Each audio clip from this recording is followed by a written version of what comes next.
Fantastic. Well, if you And can, I'll forward this to you. yeah, fabulous. I think I'm gonna move this somewhere.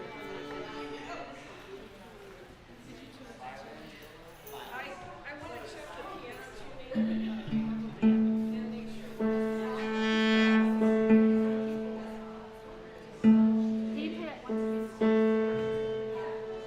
It's really close.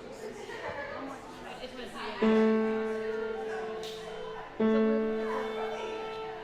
it's a little sharp, but At least I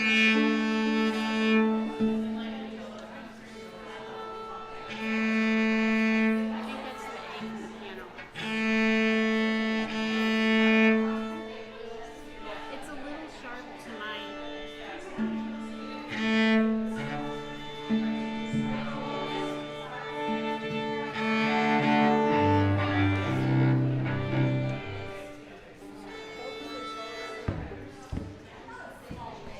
So, do you want me to sit up here like we can spontaneously, or I can move? I mean, I don't want to be like a presence like touch, but I also have your back. So. Yeah, it's fine. I just don't want to be like this awkward presence while you're presenting, but you're going to be a little bit over there. I'm just going to You probably can do sit that. there. Okay, you tell me if you'd rather me move. I was just thinking from a logistics standpoint, it's just easier if I sit here. And then you can I know. I love that. That's do what I that. said that because I think even if I don't say anything about cello and I'm doing a motion, I can just you did that. I got it. I think we know what we're doing. Yeah, I know. Sometimes you can't. It's like Rolland says, to describe this takes an incredible amount. Like when he talks about flight pizzicato, it's a really easy motion, but to describe it is incredibly complex. And I feel like so much of presenting is like that. Yeah, well, just To describe what you're going to do and then to actually do it is easy.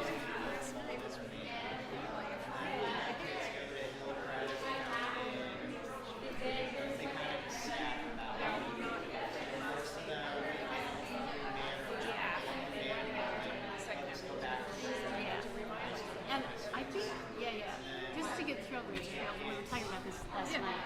I think it's just really important to try to remind ourselves to not get too in the weeds about anything, because if you want to cover all the big points, you just can't. This is an introductory workshop, and I have to keep reminding myself that because I want to get into all the innuendo. Yeah, true. I might be moving too fast, and at the end, you guys can fill in my gaps. How about that? Yeah. All right. Is this nice? If you need this, let me know. I'm just going to borrow it. Okay. I will need it. I will need it for base. I'll need it for base. She'll need it. Do you want to use it? Yeah, but I wonder if the other person might. You don't need the strap, right? So maybe just be easier to. I don't know if it's for base. Okay, got it. I should have thought to. I could have brought my strap.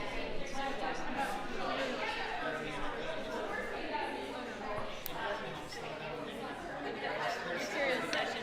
Yeah. I have a fan with me that an old-fashioned one that opens up to teach extended position. I need it right now. This is the greatest. I call it the fan hand, and I just write it above my cello students and their music. Oh, a fan. And then you don't have to say anything else. I love that. And cancer had a ton of. So this is regular position, this is extended back, and this is extended forward. There's a fan. You know, I like having the actual object, the fan To see it.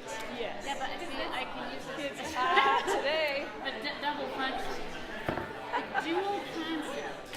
That's really good. That's what Collar called it. It's like the hands fan out. I'm violin. Or like the squirrel. But fan, but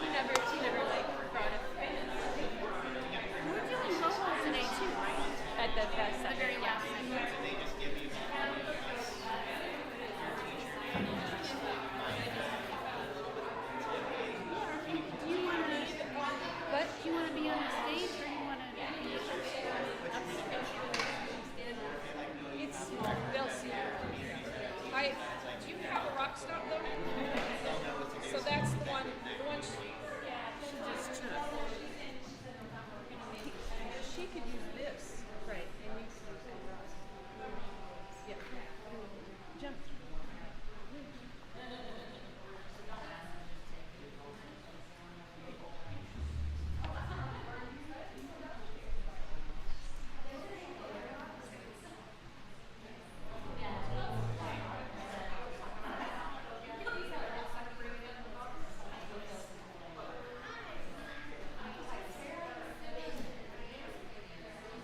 So, do you teach how to put the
Starting to get better, yeah?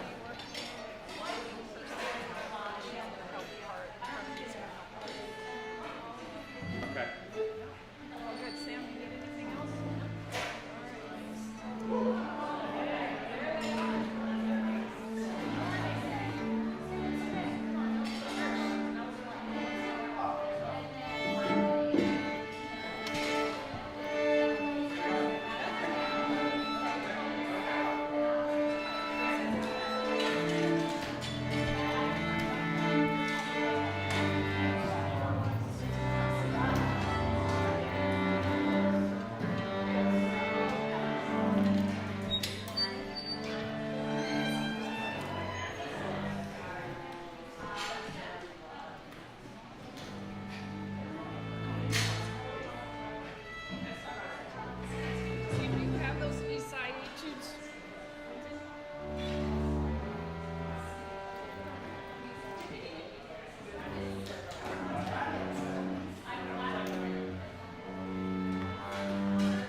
motion. So I'm going to go ahead and introduce Joanne May, who is going to mentor of mine. And who's read this incredible book that I've used so far. So very excited about this. I'm going to have her introduce everybody else. Well, Maybe you can just go back there too, or whatever. Just help facilitate this. let's thank Jennifer, you don't know, well, unless you put on a workshop similar to this, which June Concerts is, how hard Jennifer worked to get this ready. And I mentioned to her a couple of days ago just how organized she is about everything, every detail. I would say, well, could you copy this handout? Like an hour later, she'd seen the picture of it and it's already stacked in copy. Just amazing organizational skills, just facility obviously really amazing that we're trying to get inside this space. And so it's just, we couldn't do this without people like Jennifer and others who have helped promote Paul Rolland Spring Pedagogy. That's, yay, yeah. Thank you, Jennifer. So I want to introduce my colleagues. My daughter Samantha May is a violinist, so welcome Samantha. She has also done Rolland Pedagogy on cello and is a public school, middle school teacher. Do you say your little short bio in like 15 seconds or less? Sure. I've been teaching middle school orchestra for finished my 14th year, and I'm a violinist, but I've been doing the Rolland training for the last over the last 5 years or so in levels for certification, and then did presenter and mentor training, and realized that a lot of it had been applied to my growing up years as a violinist. My mom was my first violin teacher, and she used a lot of the Rolland principles with me, and so it was really great to study it from an academic standpoint rather than a performance standpoint and learn about the principles. And now I'm excited to be presenting. So thank you, Samantha. And Ida Mercer, who is our cello expert, and questions and maybe even separating the group into smaller groups. We could do breakout sessions through the week.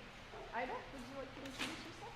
Hello, it's very exciting. It's my first time in Greenville, South Carolina ever. It's really exciting to be here. And this room is feeling way better than it did 45 minutes ago when we arrived, so that's fantastic.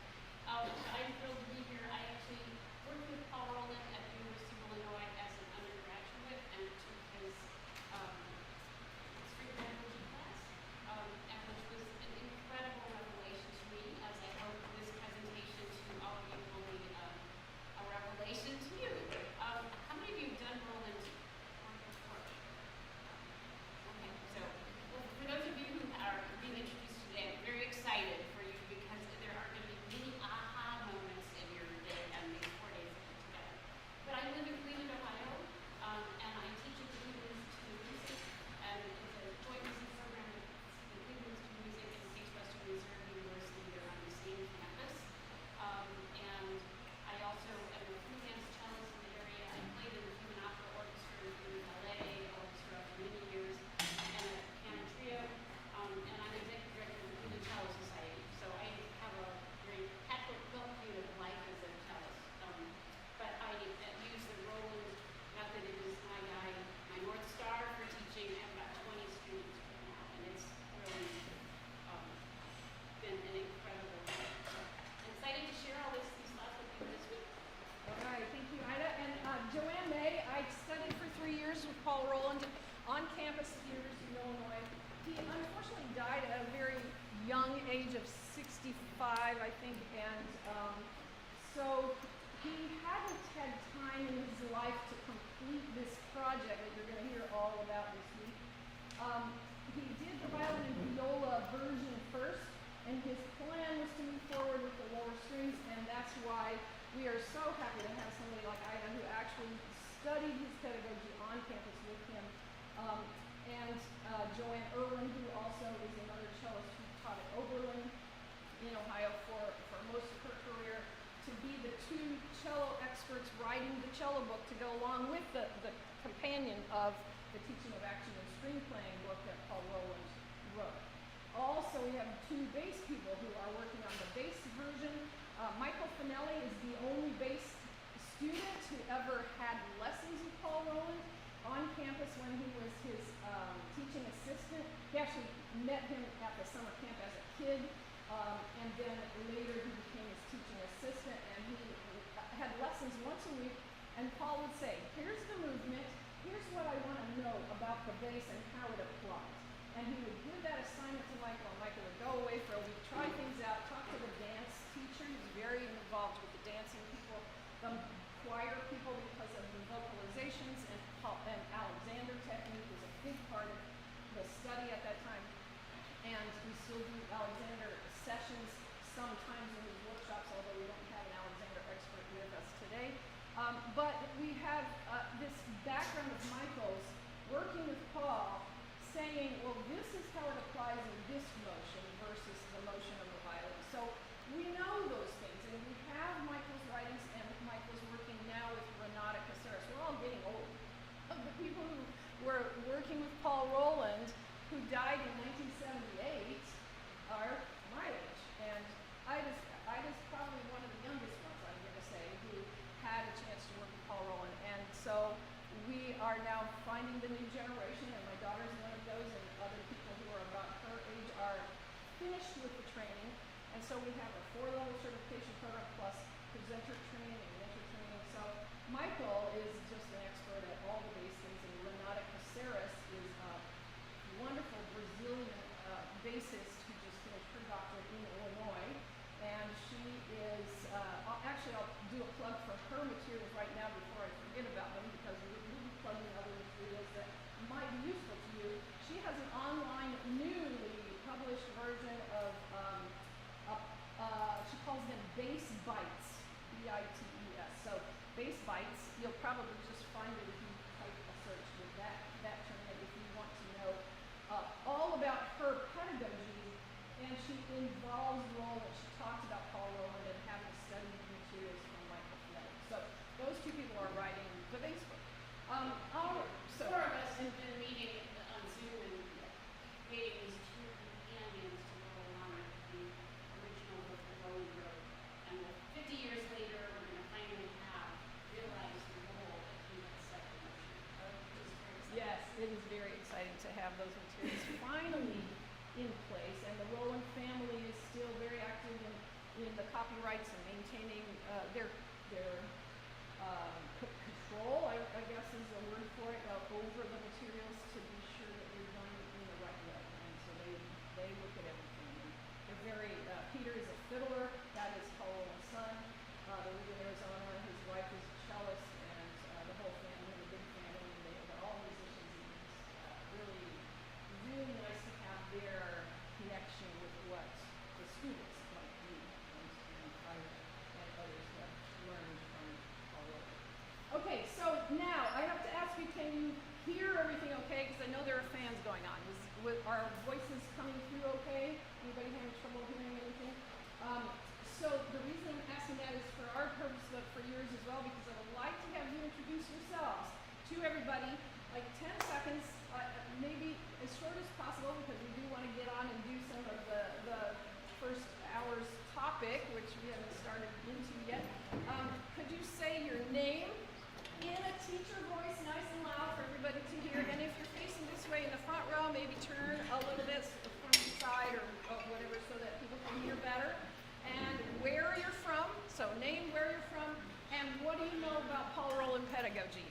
If it's just nothing, say nothing, and if you've used it or you've heard of it, just a short little description. That actually is for our benefit, but also for yours, because one of the things we find is that when people come together from various places geographically for a workshop like this, it actually binds them together, connects them. We've already figured out that Ida lives 1 hour from Caron and in Ohio, and maybe things can happen down the road from here.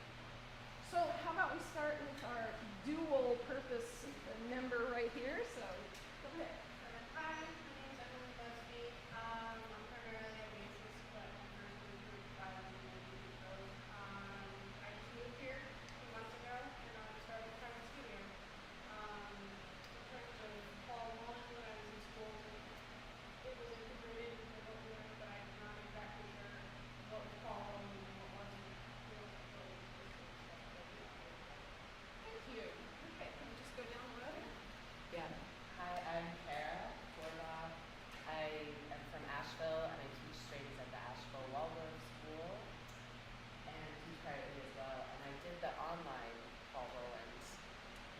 about summer, and I'm hungry for more. Thank you.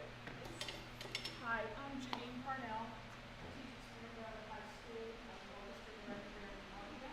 And my association is my last applied teacher had a relationship with Paul Rolland, and I've always been interested, but I didn't want to take anything online. So this is the first opportunity in person that I know about.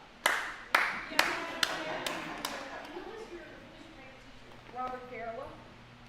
I studied with him at Catholic U. Yeah. Because he's on videos. Yeah, like that. Fabulous. You might have known that. You know that? Yeah. Okay, let's move on down to the next person.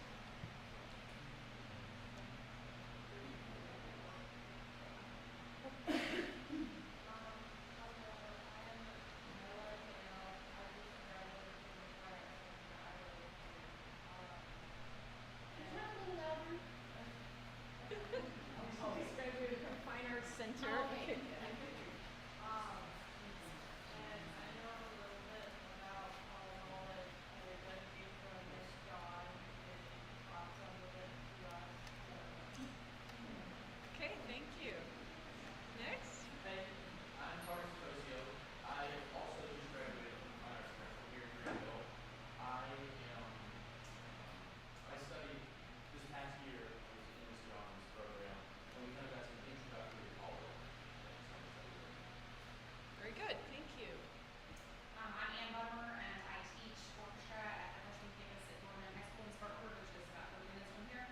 I'm a violinist, and I did my master's degree over Michael Allen, and we studied the Rolland method in his string pedagogy process. So it's been a few years. Fantastic. Great guy. Sorry. Hi, I'm Catherine Crow. I am a retired school teacher, taught middle school for years upon years, and now I'm a violinist in town here. I teach privately. My background is when I was doing my master's degree, I did it at the University of Texas at Austin, and had the wonderful experience of working with Phyllis Young, who exposed us to just about everybody in the world of street pedagogy, so it was a great experience, and we did Rolland. I'm Kathy Robinson. I'm retired from the school district, and I apparently, and I do keep a private studio, a small studio, and apparently I attended in 2010 a workshop, and I actually have an autographed copy of this from Marla Musher. So, here you go. Was I'm that back for a refresher. was that in Virginia, at George Mason University? I believe it was. Yeah, that's where they had the workshop for several years because there were some Rolland students all along the East Coast, Maryland and Virginia, and Nancy Cradle and Lucy Manning and Lynn Denig and Jerry Lynn Fishbach. Denig, yes. Lynn Okay, Denig, it's all yeah. coming back to me. Those people ran workshops for years before it came to Right. the University of Illinois. Okay. And I think that was 2017, first University of Illinois. Yeah. I'm Sarah Renato. I live in Greenwood, which is about an hour away, but I teach in Lawrence, so I'm just driving all the time. I teach middle school. I majored in cello, but my first instrument was violin, so I just brought my violin because it was easier to carry. And I also teach private students, which I have been for a long time, and just play local gigs. So I don't know a whole lot about Paul Rolland. I know a little bit, and I'm just interested to see how it's going to help out my middle schoolers and their comfort level with their bodies. You know, it's all about that awkwardness. So I'm excited to learn more. Yeah, movement and middle schoolers, and high school. I taught high school most of my career. They don't want to live. Not me. Yeah, I get it. I'm Jonathan Simmons. I just moved back to the area from Greensboro, North Carolina after finishing my DMA, and I'm teaching privately in the area. And my introduction to Paul Rolland was about a week of introduction, watching videos of pedagogy class and everything. Yay. So you've seen all the films? I don't believe so. Not maybe 17 is the number of them. So we'll ask a few questions of everybody in a minute, but thank you for sharing. My name is Jeff Casal. I teach here in the district at Fisher Middle School. And this is, I guess, my first time being exposed to Paul Rolland's film pedagogy, so I'm excited. Yay, learn a lot. Hey, next row. Hi, I'm Lisa. I teach right next door at Rolland High School, like AI.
very closely connected to that book. So if you don't have the book already, it would be great to quick get overnighted on Amazon or something. I'm sure it's available a lot of places.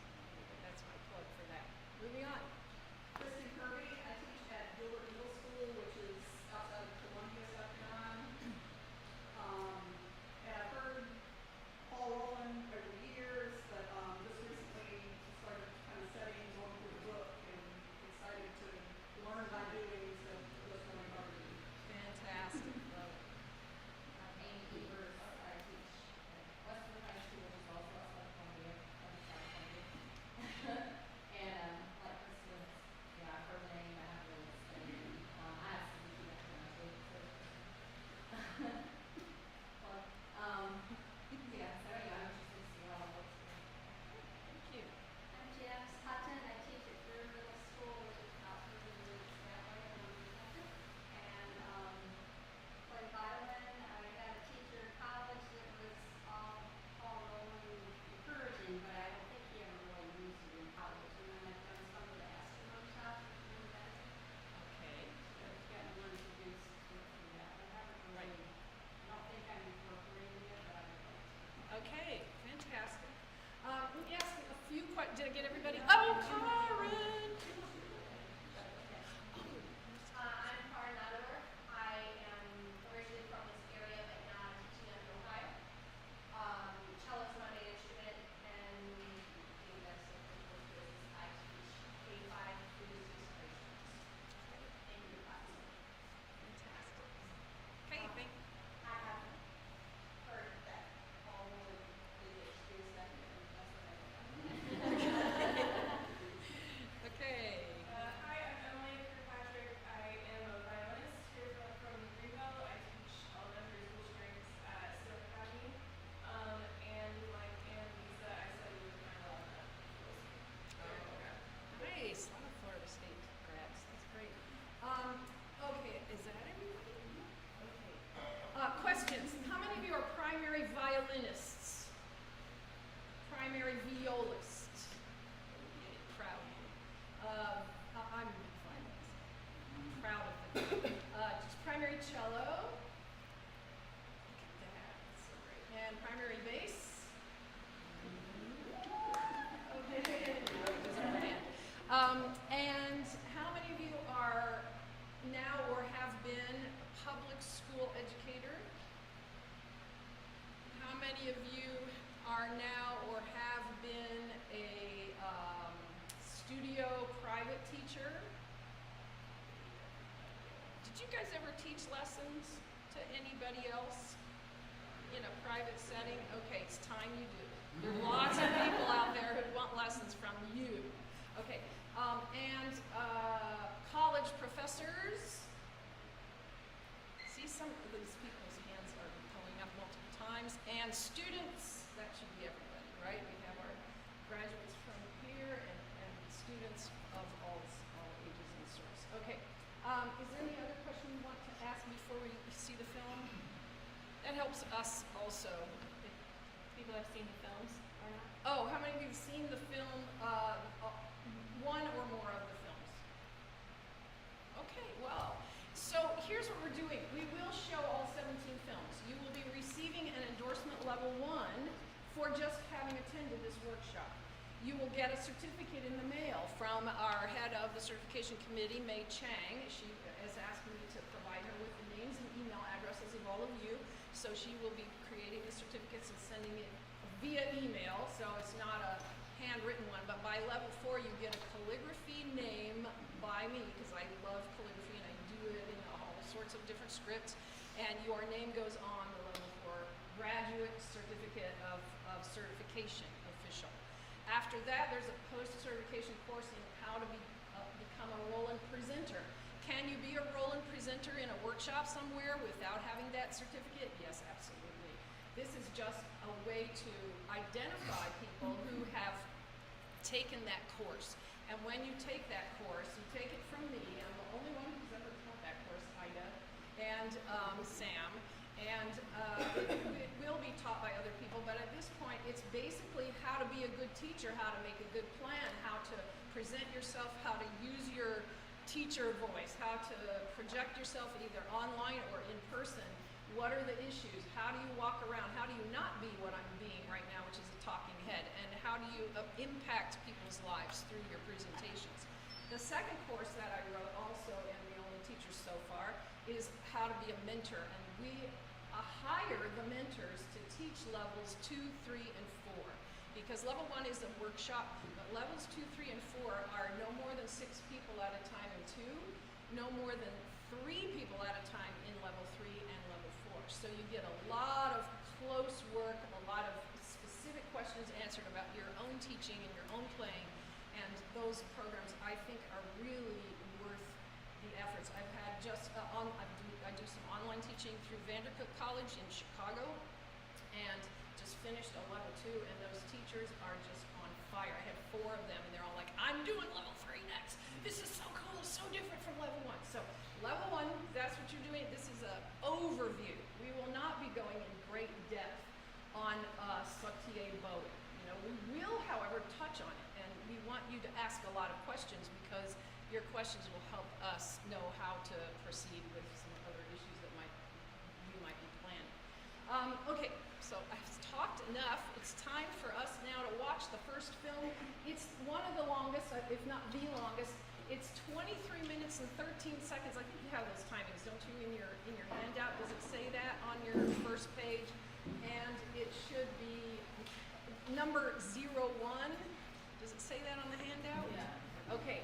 And so Young Strings in Action is the name of it. That's actually Young Violinists in Action, but you will see that there's reference to viola, cello, and bass through the first 2 films. After that, you don't see the lower strings very much. Just an occasional cello maybe, or a bass here or there. So Young Strings in Action, and we're making sure that it's up there. Okay. And after we watch the film, then that's when we'll start maybe getting instruments out and doing a few things. We will be running pretty close to the end of our time once the film is finished. So it'll be a rather short teaching session, but I'll touch on the highlights. Okay, so let's watch the film.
The University of Illinois String Research Project draws to a close.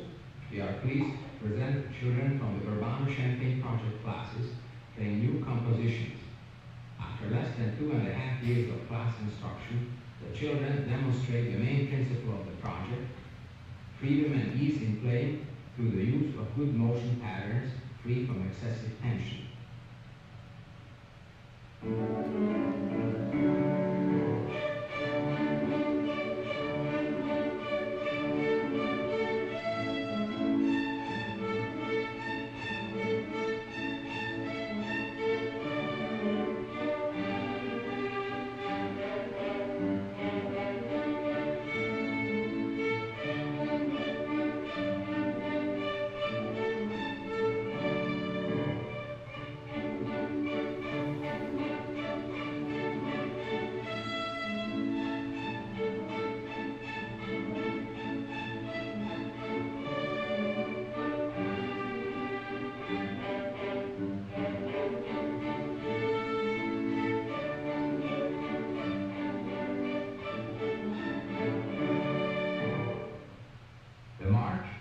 composed by Stanley Fletcher, is built on the open string and its upper octave.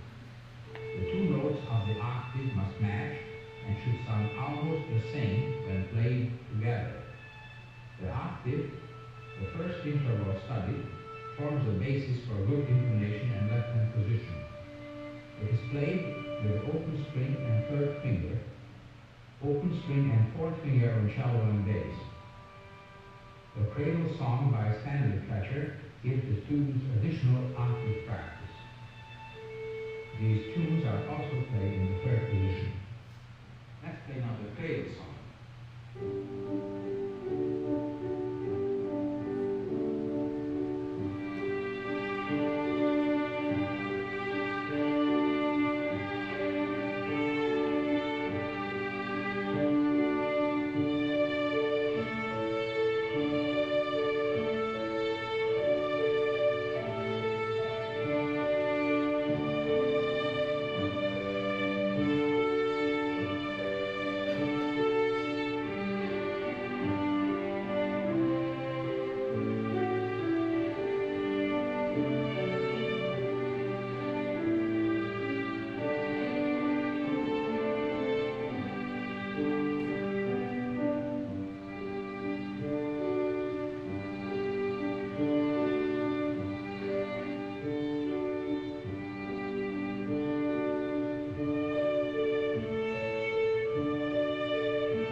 The innovation of the project is the introduction of flying pizzicato movements.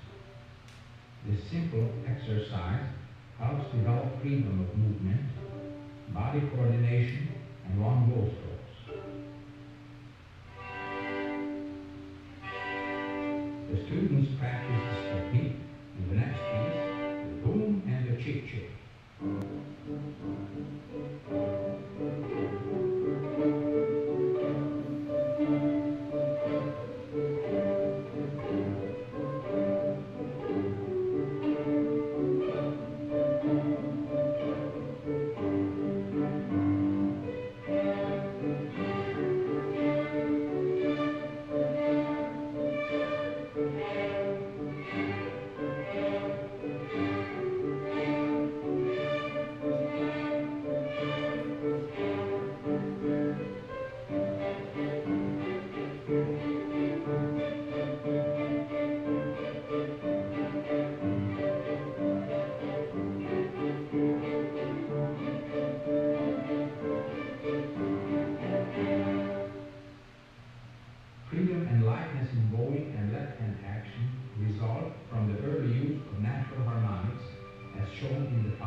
the children are shifting with harmonics. They also match harmonics in the low and high positions. This technique is used in the birds at sunrise.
A special aspect of the research project is the development of contemporary music literature for the early stages of instruction.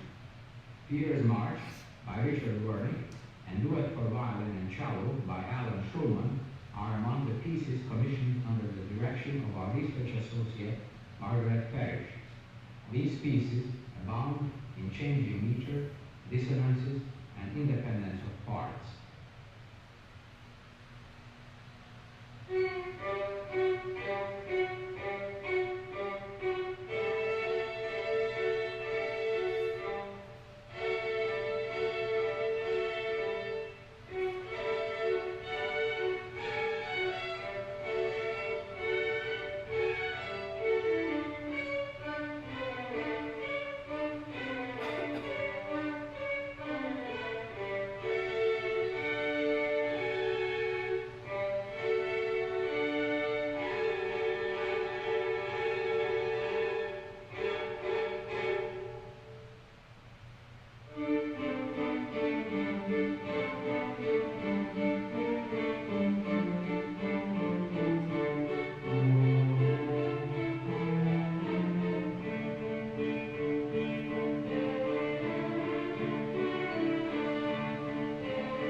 Vibrato movements are introduced in rudimentary form almost from the beginning.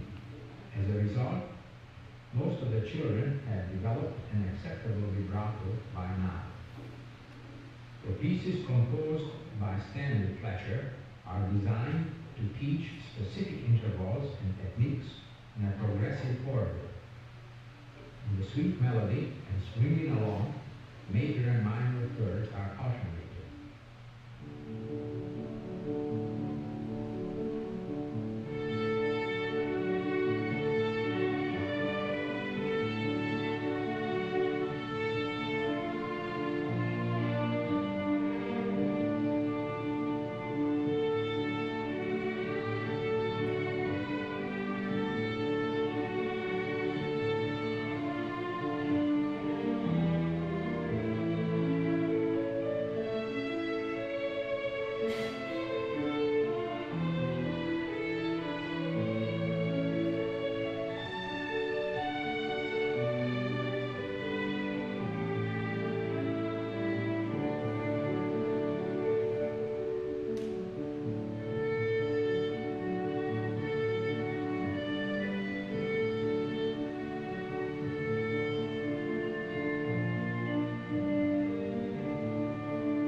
The body is lightly balanced and the stance is graceful. Slight body movement is encouraged. Occasionally, rhythmic body movements are interjected by playing to resolve tension in the body and to help the student feel the pulse as shown in the fiddler's blues.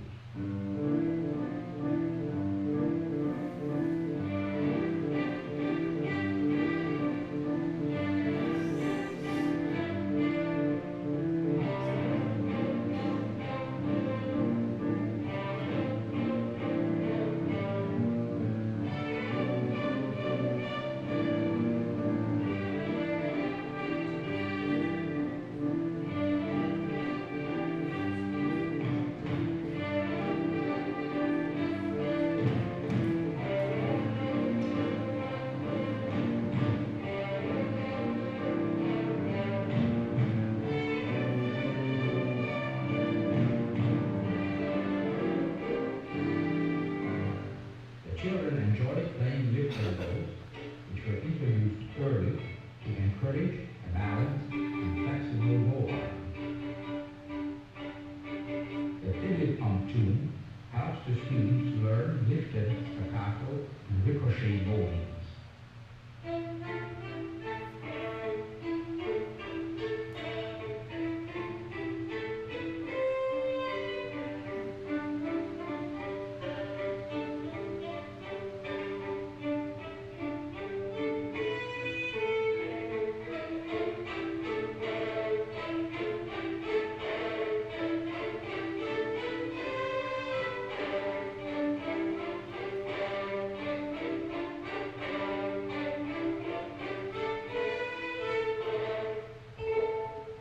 The tango of Fletcher is another favorite of the class.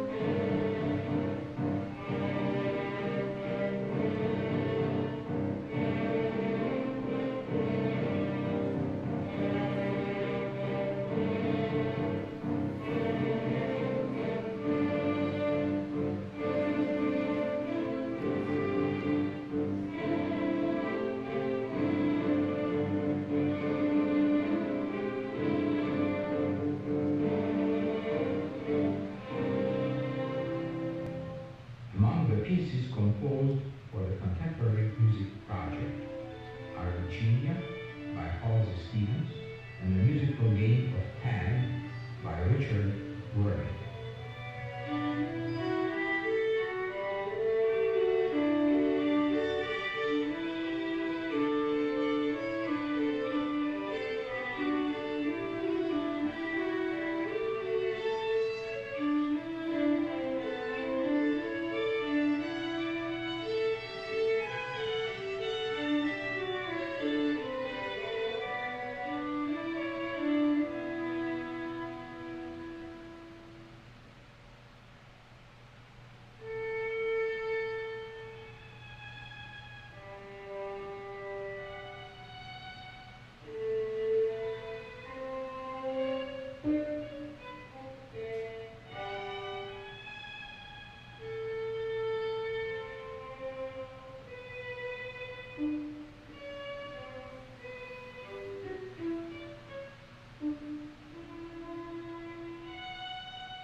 position is governed by the correct placement of the middle fingers. In playing whole tone patterns, the first finger is extended backward and the fourth finger upward. Fletcher's peasant dance requires this important technique.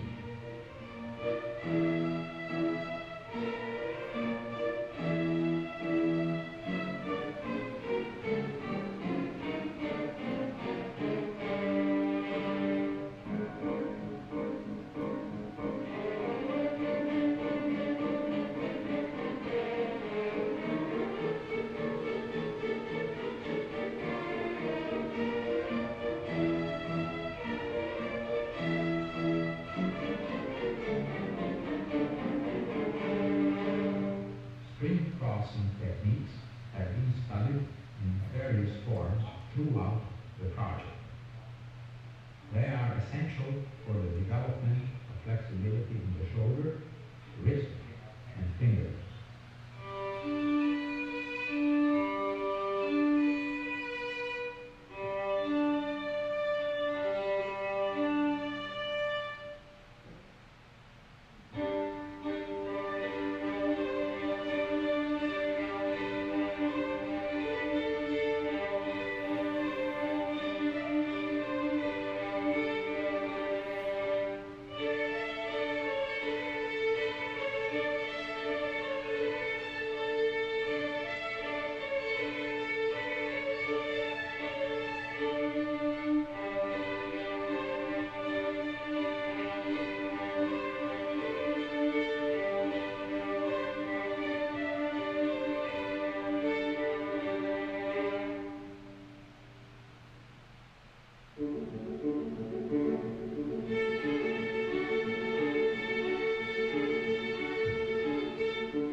This is Stanley Fletcher, the composer of all the tunes, playing the piano.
Okay, so there you have it.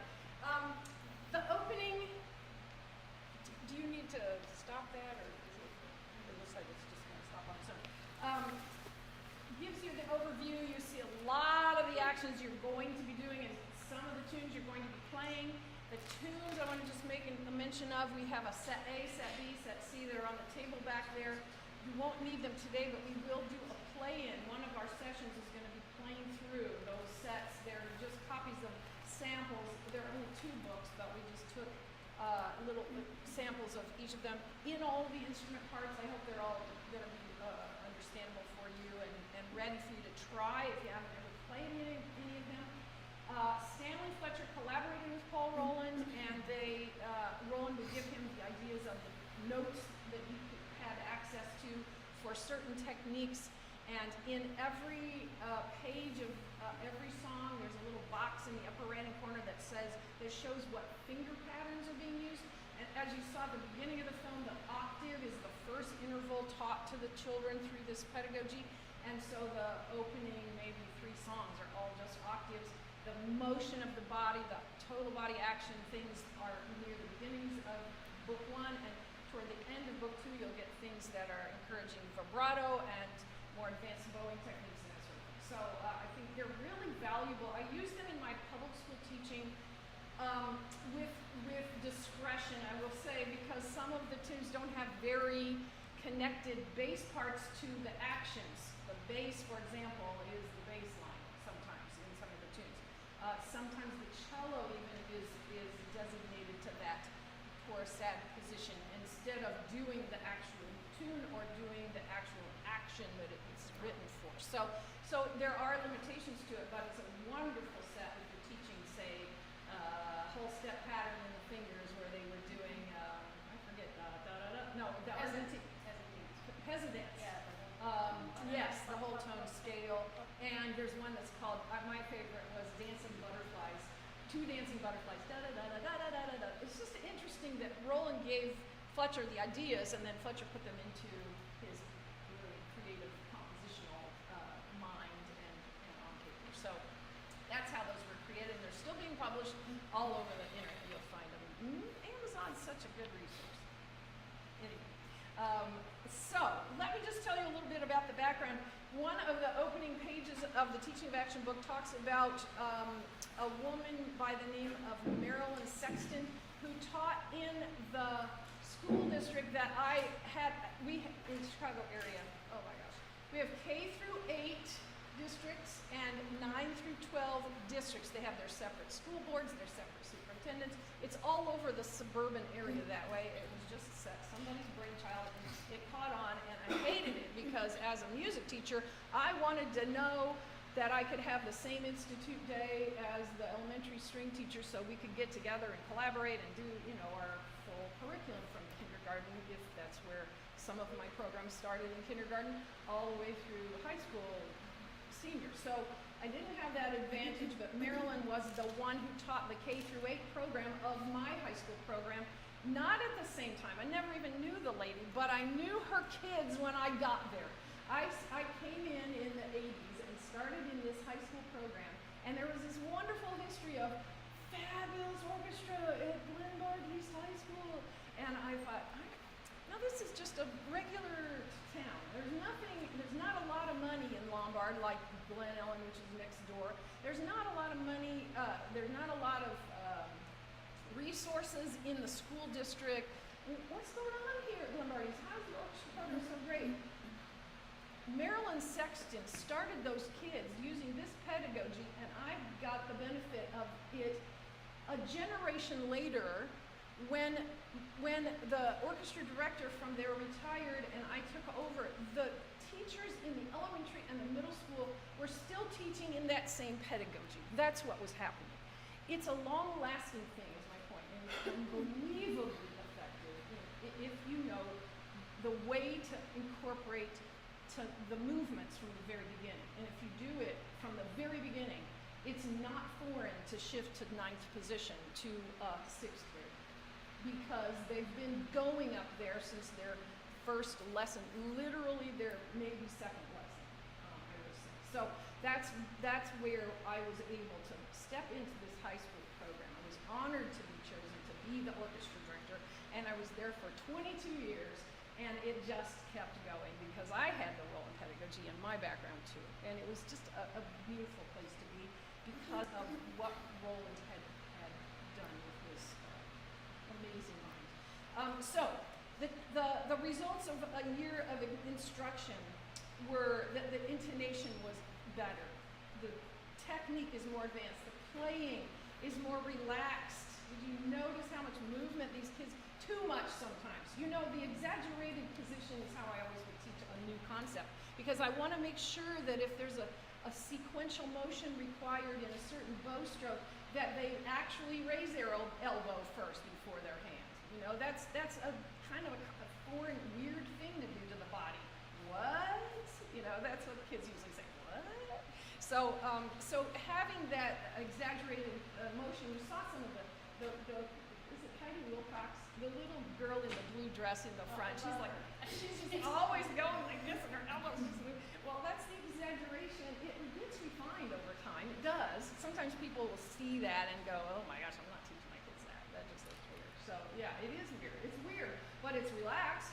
The idea of moving is so much better than standing still when you play. So that's where that all comes from. Rolland's overarching phrase is free from excessive tension.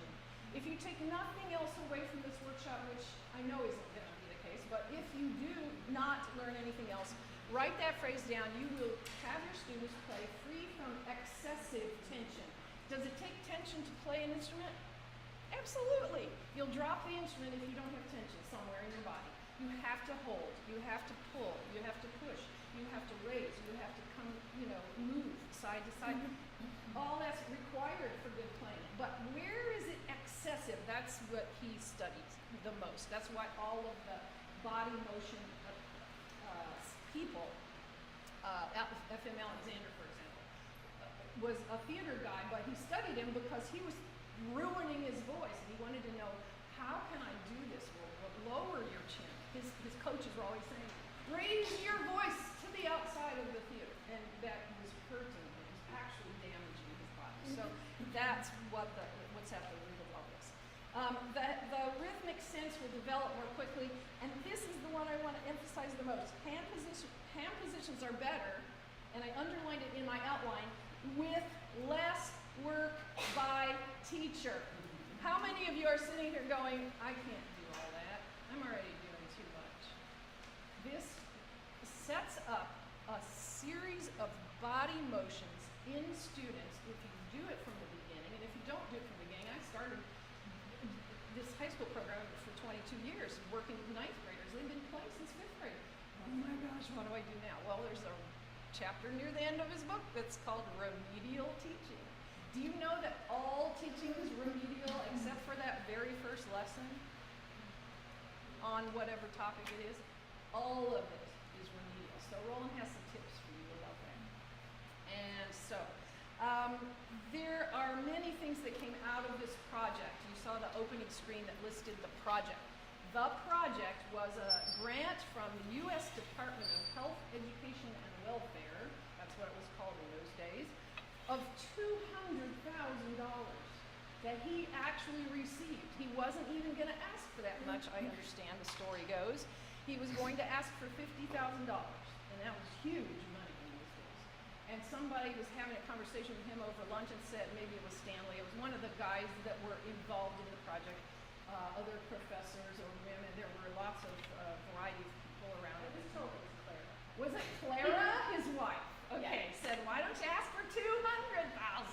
And then maybe you'll get $50,000. And he asked for $200,000 and got $200,000. So that's why we have these books. He was able to publish through knowing that it was going to be supported financially. He was able to make these wall charts. I actually have a set somebody found at Miami of Ohio University and knew I was a Rolland person and wrote a message to Lynn Dennigan to me and said, I have these, I'm not using them. They're these kids. They're old-fashioned looking. But they made sets of them and teachers would put them up in their room, and the teacher only had to say, remember how your bow thumb's supposed to look? You know, does anybody have trouble with your kids doing, you know, weird old thumbs? Look at the picture. Are you doing it like the picture? And in those days, kids would look at the wall and say, oh, no, there we go. You know, I'm kidding. Actually, kids have always been kids. But nowadays, it's even harder, I think, sometimes because they're so distracted. And their focus, attention, somebody mentioned that, attention span is a problem, maybe manipulation and agility in your hands, all that sort of thing. I'll talk to you about calligraphy. I mean, the hand, really, really important, and handwriting has gone out of the window, unfortunately. So all that has an impact on what we do. The age levels of where these asked, this is data collected from the teachers who were involved, and they said the teachers, that's number one, the materials are for the teachers. And then they said students of any age. And then thirdly, they said 10 to 13 is a good age group for these materials, like the new tunes for strings, and have the kids maybe you'll show them a page from the teaching of action book, that sort of thing. But anyway, they collected data. Rolland was a tinkerer from young age back in Hungary, and he would pull out, you'll hear this a little bit about the history when Michael Finelli has a slide presentation for you later in the week. Talks about making radios off of like, little garbage metal pieces he finds in the ground in Hungary, and he just was fascinated of how do things work. And so that connects so much to the pedagogy. We're emphasizing playing the instrument rather than teaching a set of songs. You don't play to the tune, you play to the movement. How do you do it? The action studies are what they're called. The organization is all very applicable to any literature. That's why what Ida said, the Suzuki literature works so beautifully. I always use the Suzuki literature for my students, especially private students, and at public schools when they're going to do a performance, let's just do the Suzuki literature. And we're going to do it the way Rolland would do it. It doesn't have to be the new music that Peter Wernick and Halsey Stevens, the ones that he referred to, were hired to write music for the project. You can do this with everything that you're already using. And I added my book, and I will put a little note in. We're going to play out of it at least one thing today. Because all the ways that I taught when I left the University of Illinois, I graduated. It's time for me to teach now. I did 3 years of general music, and then I got my first string teaching job. What did I do? I took my notes from lessons with Rolland, and I wrote up a sheet, handwritten technique sheets. And I wrote, number one, we're going to do scales, and here's how we're going to do them, A, B, C, D, E, F, G. And then number two, and number three, and number four, and number five, all the stuff you just saw. I was having the kids do left-hand swinging, I was having them flying pizzicato, their bilateral motions, I was having them do tapping here because they're going to be doing vibrato someday. These were all beginners, like first year players. And then I used it with my kindergarten program that I started in that same school district. So anything is possible if you know what to do, and we can talk about program organization at lunchtime, because we're not going to get into that in this course, but there are many ways that we've all applied this stuff. Is it 10 o'clock? Beautiful! I have one last thing that I want to say about this, and that is, what are the problems you're having? This is a question for you. If you would just think about your own teaching and jot down so that we can maybe have this conversation at another time when we have some time, a break or over lunch. What are the issues? You don't even necessarily have to write it down because probably you know right now. What are the things that I do well as a teacher? I don't want to change those things. The kids look like they're getting it. I know they understand it. What are you not doing? What is not effective when you're teaching? I can tell you right now what mine's not. It doesn't matter that I've had this whole career of Rolland pedagogy applying to my students and learning every single student that I've had something. There's still more to learn, and I would love to share my disasters with you. But I think if you could think of that, then we can help you move on. So, all right, let's move on. We have a second film to watch. The next one is Samantha leaving, and chapter 2 in the book. If you're going to the book and you want to open it up and just kind of look through as we do these chapters, it's page 10 at the beginning of chapter 2, but we don't do that part. That's the scientific research study results. That's for you to do when you're needing to fall asleep at night. Just read that one. And then page 30 is where the second part of chapter 2 begins, and that's what we'll be talking about. Can we stand up for like 45 seconds? Please. Yeah.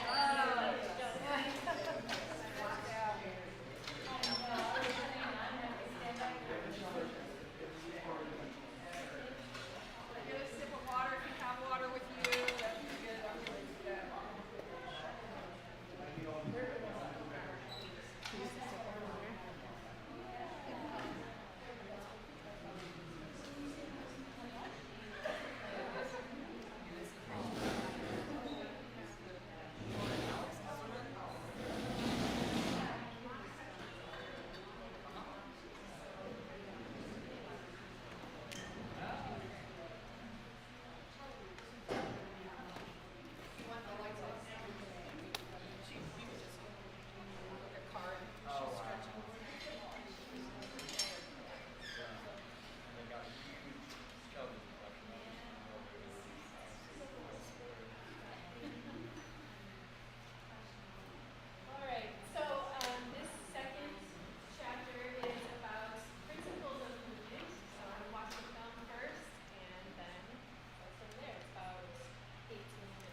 Beautiful string playing is the result of orderly movement of strings and players.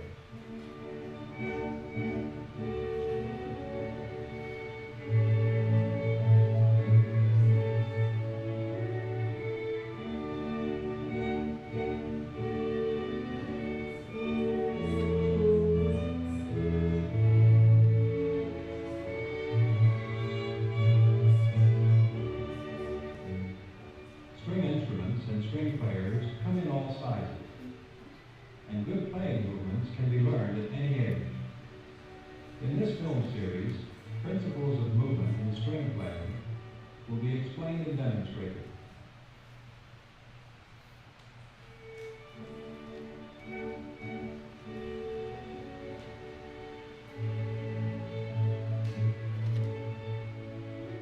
Balance is the first essential of good movements, whether playing on a teeter-totter,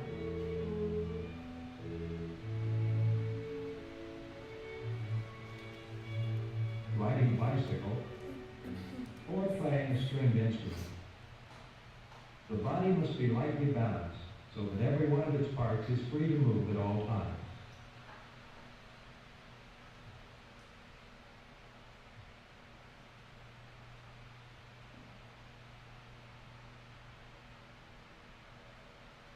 Keep the joints and limbs flexible and balanced, as if floating in the air. Immobility of any part of the body breeds excessive and unnecessary tension. Avoid stiffness even in the legs. The instrument is supported by a balanced arm. The neck must not be stiff while holding the violin or viola. It is the weight of the head that balances most of the instrument's weight.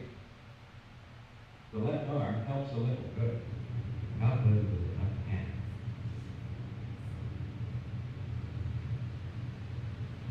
The rest of the bow on the string.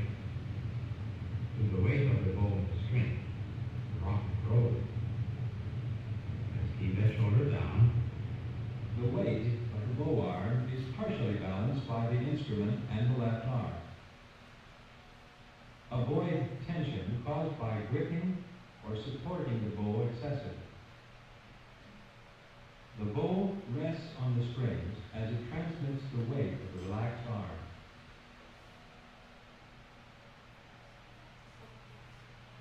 Good leverage and balance help to do things with little effort. With good leverage, balance, and free movement, it is easy to produce a big tone.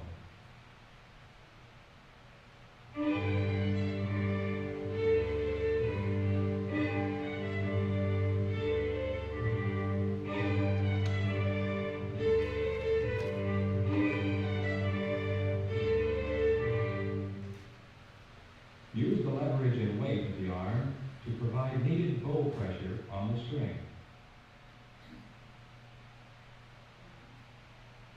Do not press the bow with the fingers alone, but let the weight come through the resilient and flexible fingers.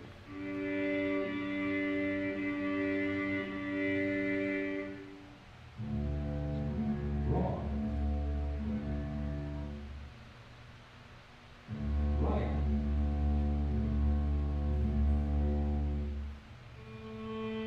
Wrong. This is better.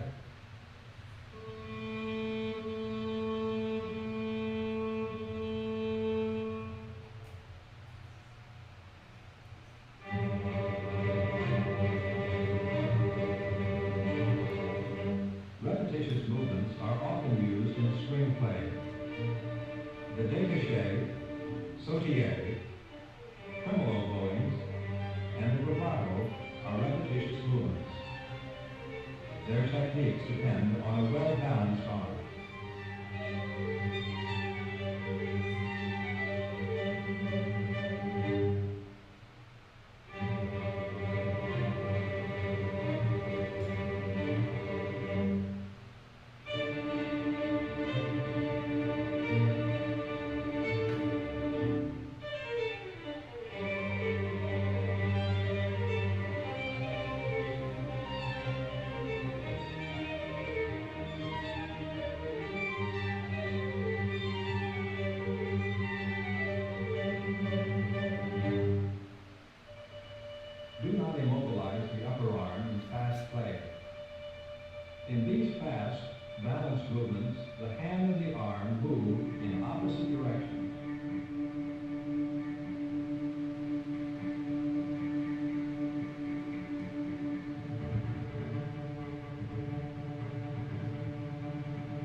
results from good arm balance because the arm returns to its starting position without additional effort.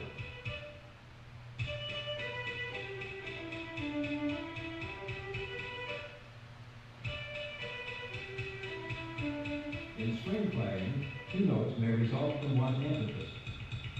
This is not true in piano playing.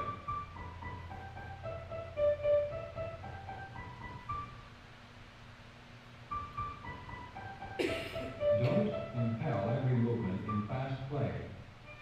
This wastes effort and results in stiffness and sluggish playing. This is better.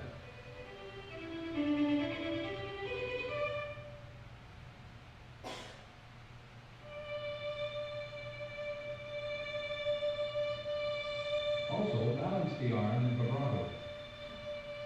Observe the light, balancing, rotary movements in the upper arm.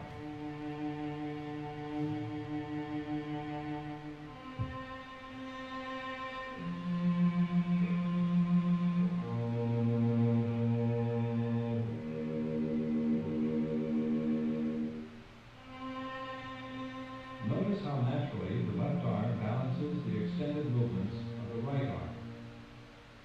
In the same way, the movements of the bow arm in long strokes are balanced by slightly shifting the weight of the body in the opposite direction.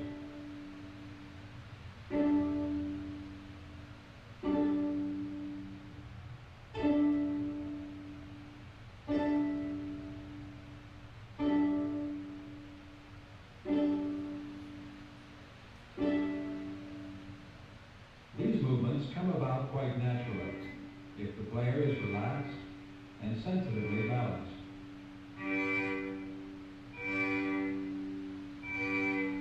Don't freeze before starting to play.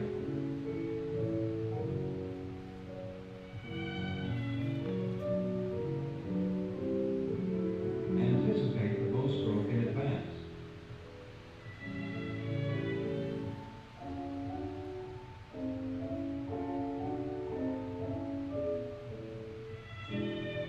The preparatory movement should have the same character as the music which follows.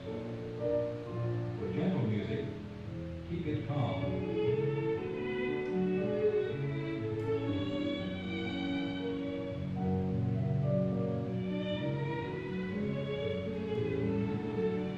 For energetic music, do it vigorously.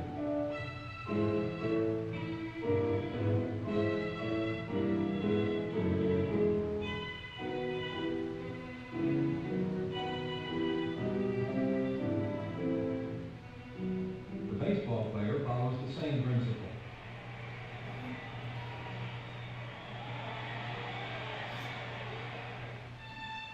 Avoid sudden starts. Don't be hasty. Ease into a motion. Anticipate movements to overcome the inertia of the body at rest. Wrong. The well-timed movement slightly anticipates the sound. Right.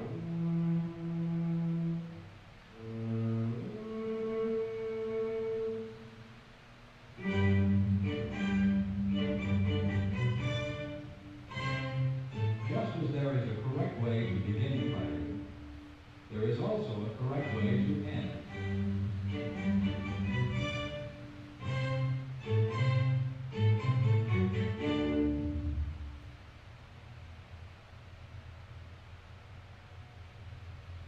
Wrong. Right. When finishing a movement, follow through. Do not stop abruptly. Each movement is the forerunner of the next. It is smoothly fused into the preceding one.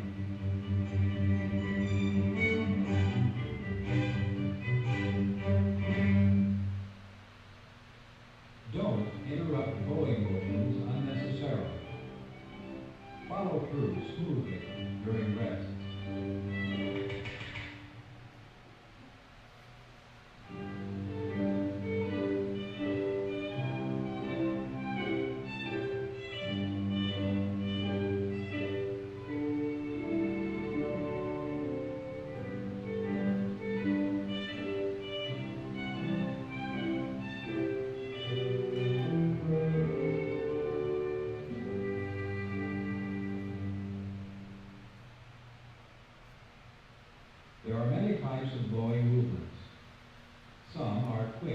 direct. In these, all parts of the arm and hand move in the same direction. After the initial impulse, the arm coasts without effort.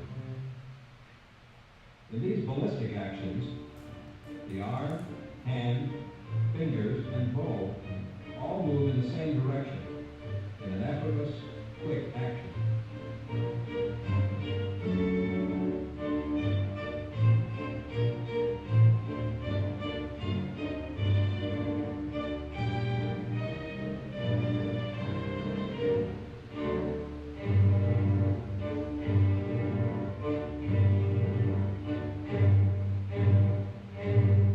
Slow movements require greater control and intensity, whether drawing, painting, or bowing.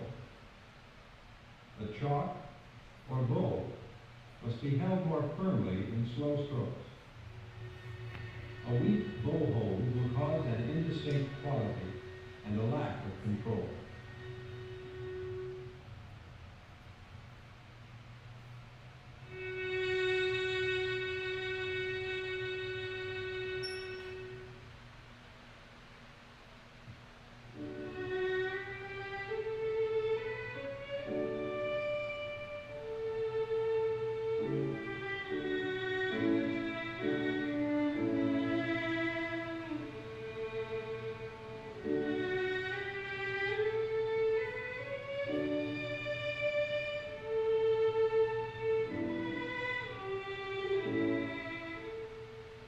Movement involving change of direction requires well-timed sequential actions. In the chain-like movements of sequential actions, one part of the body turns in a new direction, while the rest of the body completes the previous movement. Watch the arm lead and see the hand and bow follow. Think of the elbow and the tip of the bow as opposite ends of a teeter-totter.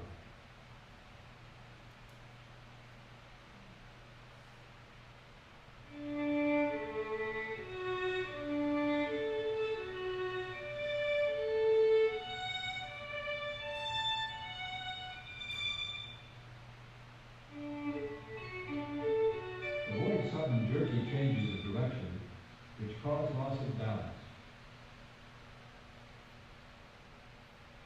The same is true in string crossings or in bow changes.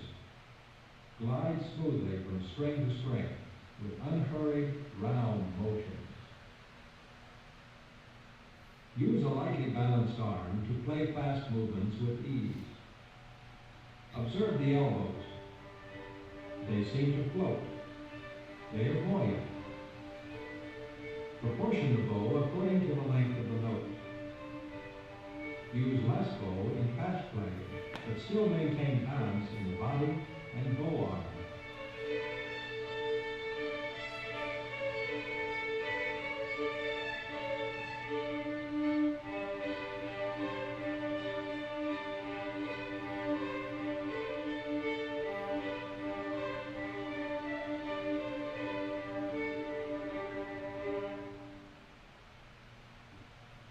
Finally, the string player must be comfortable.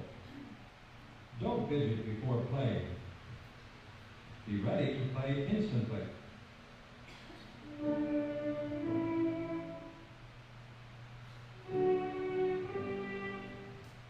These players, who have studied for about 2 years, have learned to avoid excessive tensions. Their smooth motion patterns and relaxed, flexible approach give them a feeling of comfort and well-being. Their technique is reliable, and their playing is free, spirited, and expressive. The other films in this series will show in detail how their playing was developed.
sort of the foundation for all of the movements, you know, like the cello and the bass and the pin instruments. So let's just get you moving for a moment. So you can grab your pace, empty pace, and find room to, you're going to need to have some room around you, and this is going to be a quick thing.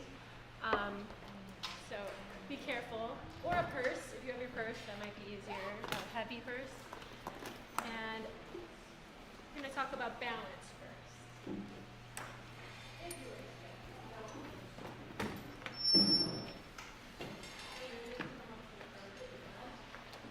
but stand in a place where your stance is each shoulder width apart, and you're going to swing forward and backward, swing your purse, and swing move your arms to swing.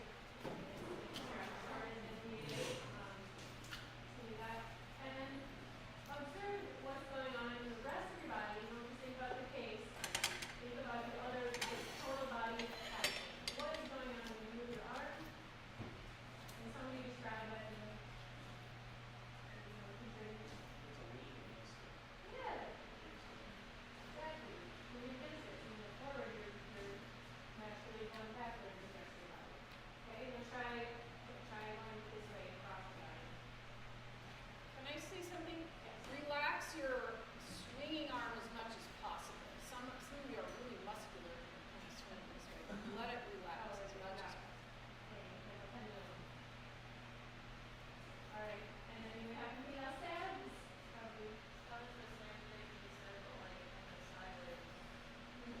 Exactly, the sideways motion because you change the angle of your motion on the left one.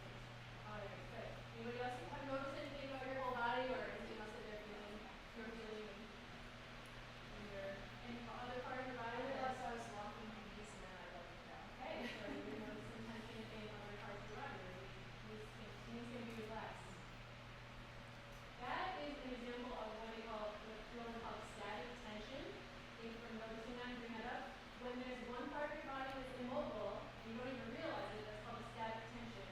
And so a lot of the actions to eliminate the static tension are to move that joint. So body awareness first, but then that's why the kids were doing the marshmallow release in the song. So on the rest is a good time to go. Okay, you can stop swinging. And one other thing I'm noticing is sometimes noticing where you're swinging from. Some are used to swinging their entire arm, like the pendulum is here, and others are swinging from the elbow.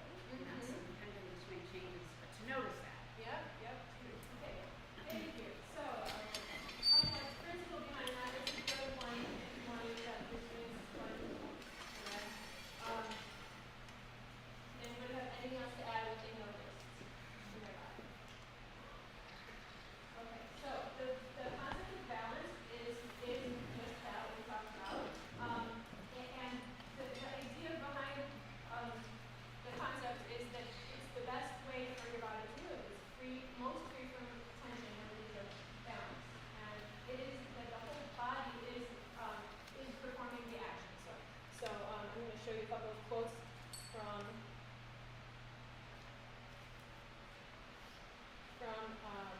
Rolland. So this is from the Teaching of Action Streamline. Paul Rolland was the first to use science-based research to consider the role of movement in the acquisition of stringed instrument performance technique. His movement-centered approach has had worldwide influence in the teaching of children to play stringed instruments. Is this in the handout that you got? I don't know if these next two are, or three are. But Rolland studied a bunch of different people who had studied physiology and movements over centuries of study of the human body. Several of them were violinists and teachers, and some of them were movement teachers. So Carl Flesch, Simon Goldberg, Louis Krasner, Henry Tamiaka, Totenberg, Polnauer, Hodgson, Kavas, Alexander, and others. Alexander is the one that was mentioned already. He was an actor, and he was trying to project from his voice and realizing it was straining his voice. And so his whole study was how he uses his body freely from excessive tension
require the biomechanical functions of the entire body be included.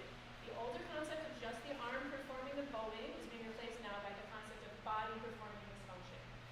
It seems to us more useful not to think of any more in terms of the right and left hands technique, but rather entire body technique.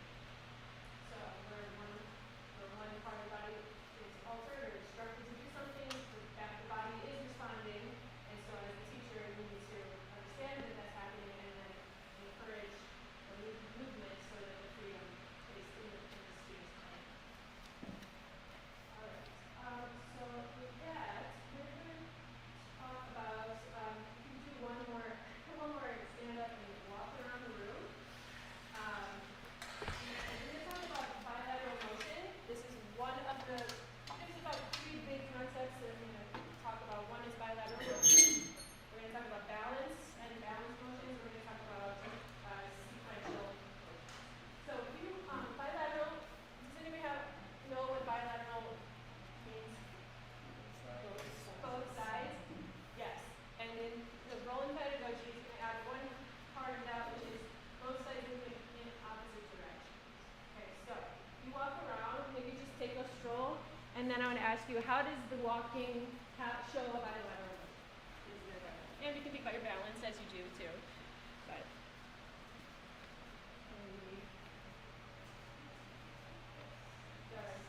you might alter your speed of walking and see if there are other observations. Yeah, good idea. Excuse me. All right, come back to your spots, and I'll take your ideas.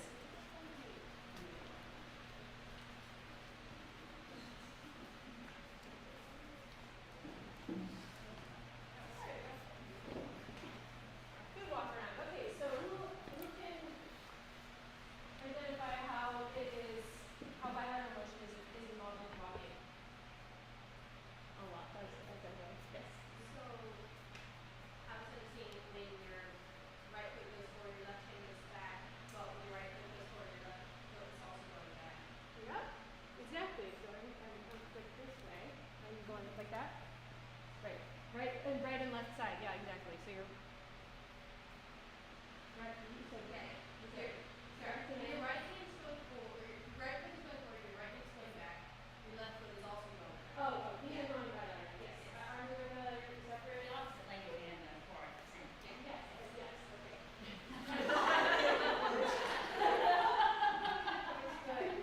Anybody else have something to add?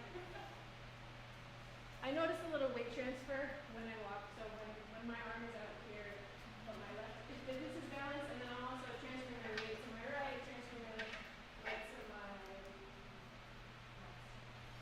You're balancing yourself so you're not falling over. Yes, very good, very good. That's correct. Yeah, so it's about balance. And bilateral motion thing is definitely about balance. So we're going to do the flying pizzicato next, which was the Rolland action. So I'm getting a little ahead. We'll talk about bilateral motion in one of the chapters, but we're going to use this strings book to do skill number 1, which is bilateral motion on the instrument, which is basically that dancer, she was walking around, her body is down, but she's extending her arm. So we're going to talk about when you extend the arm, flying pizzicato,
cellos, sorry. Are these all? Oh, yeah, there you go. I knew that. Other cellos. Do we need more cellos? Skill one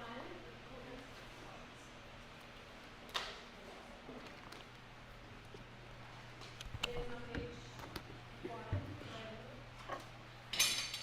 This teacher manual has violin, viola, cello, and bass all in a score format. And what I'll do is just read the introduction and instructions. I use this in my classroom, this book. My mom wrote it to apply to string orchestras in the classroom, giving us the skills that we're going to be discussing all week. But I usually project on the screen a score of the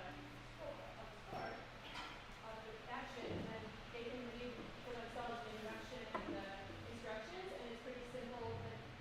Students start to understand what to do. So, good body balance is important in string playing to create a beautiful tone with relaxed movements that are free from excessive tension. Bilateral motion is a principle of balance, whereas the right arm moves to the right and front.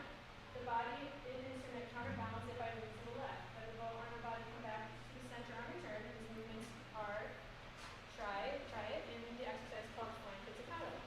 So the right hand will move to the right on the pizzicato, while the body and instrument moves to the left. And the pattern model on the cello is to show you the direction of that. And basically, you can try it if you want to try it both instruments. You have kind of switching here too. And in one continuous movement, fly out and circle back to the center in an oval shape. Make your oval more towards the front of the body than to the side. So similar to this is during COVID. Zoom camera, put it in zoom camera, you know, moving this way, or like unzipping a sweater or something. And the reason behind that, principle behind that, we'll talk about in that. And so if you're sitting, you can stand if you want to. If you're sitting, you would do six Yeah, for bones, cello, you're right? going to feel yourself centered on your sits bones, and when you stroke, you're going to shift your weight to your left sits bone simultaneous with your bow arm opening out. And so you circle around, and make sure that your bow arm speed doesn't change as you circle around to start the next stroke. So the important thing here is the weight transfer and practice. Okay, so ready, go.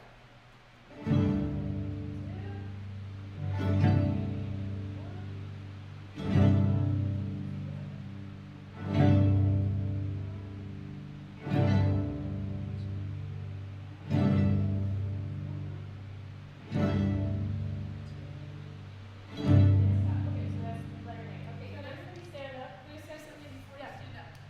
My students always could do the fly. They could fly the pizzicato. They couldn't always know what the return felt like. And I saw that in a few people. It's interesting to see it in a group. But when you have students, you have groups, it's real easy to see this because most everybody does it, and when one person's not moving the same way, you see that it's right there. But I did see that some people were kind of staying there, and that's what my students do. They get over there and then stay there, or they know that they had to come back. It feels out of balance, so then they start going with the hand, and maybe they'll stay there for a while. So can you do it wrong and then do it right? Just go ahead on your own time and do it wrong. See what that feels like. But are you actually wanting to scroll to they're asking about rotation. Okay, yeah, that's getting into that. There's several faults. One of them is don't rotate. It should be transferring, so that's what I was going to have everybody stand up for a minute. Yes, and standing up helps. It's easier to stand after you stand. So the weight transfer is in under the feet. I see, feel it under your feet. Feel the pressure up under the ball of your feet, or the bottom of your feet. So you're going to knee left, and I can also do this way. Okay, so knee left, and then center, and then left, and then center. Then do it. They can do it from their shoulder. I know I'm going into detail. I probably shouldn't. We'll talk about this later. But you can touch your shoulder to be when you're centered, and then go up and make a circle, and then return to center with your hand on your shoulder. In the book, there's a diagram. Later, we're going to talk about this. The common faults are the twisting. That's one that you shouldn't do. There's no weight transfer, so there's no balance really. There's no balance change. So weight change balance. Secondarily problem would be don't go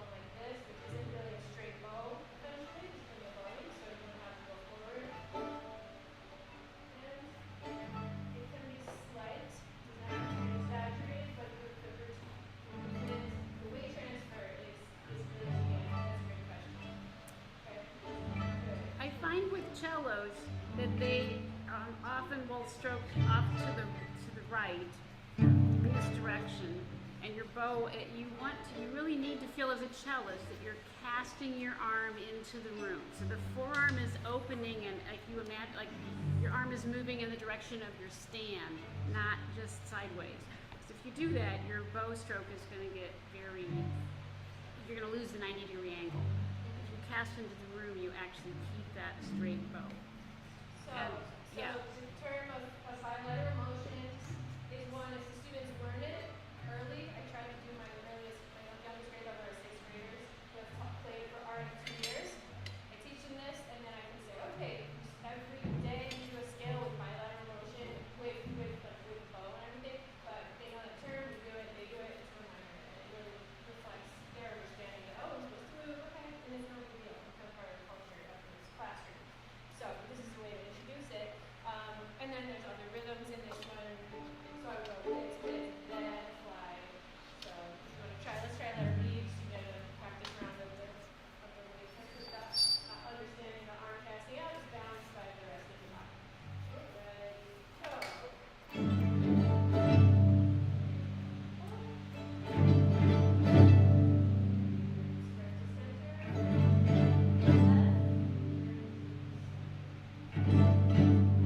This way when you get big motion.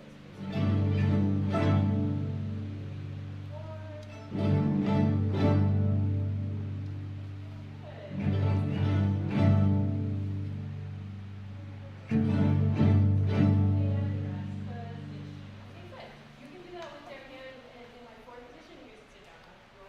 You might want to just rock in your chair if you just sat down and see if you can understand how the weight transfer would apply to a student seated. But starting in fourth position here is another thing about Rolland pedagogy. In this one it says left, left, right, letter C.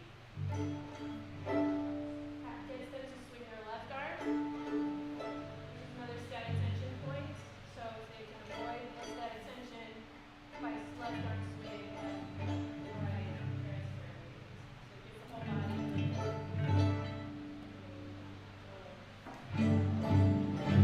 That's actually 15, sorry. And how free do you feel right now with your body? On a scale of 1 to 5. 5 is great. Show me. How are you feeling? You're with balance. So then if you understand your execution with just balance is probably better. Maybe than students probably feel that as well. Alright, so that's great. When you're done with this book for a moment. Okay, so then we'll talk about unilateral would be another term which would that they think they know what unilateral would be. Okay, yeah, so unilateral, here we go.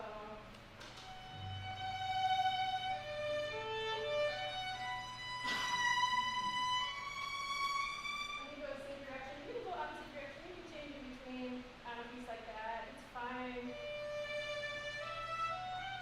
Is this unilateral or bilateral? Bilateral. You know, switching between quasi professional and then switch around. But bilateral is one that Yeah, I think it's a really important point to make, that you don't make a commitment like, I'm going to play this whole piece unilateral or bilateral. You'll start with a certain stroke, and then you're going to find by the rhythm of the melody that you're playing that things are going to change continuously. But to know, you sort of make a commitment, like I'm starting this with a bilateral motion, and you're intentional about it. Okay, so we're going to talk about balance in repetitious movements, which is the next thing on the film.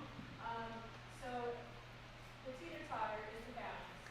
And this is the second big concept. This is the teeter-totter. In repetitious movements such as da-da-da-da-da-da-da-da, saute, tremolo, vibrato. It's everything where you have the circles and the antenna going.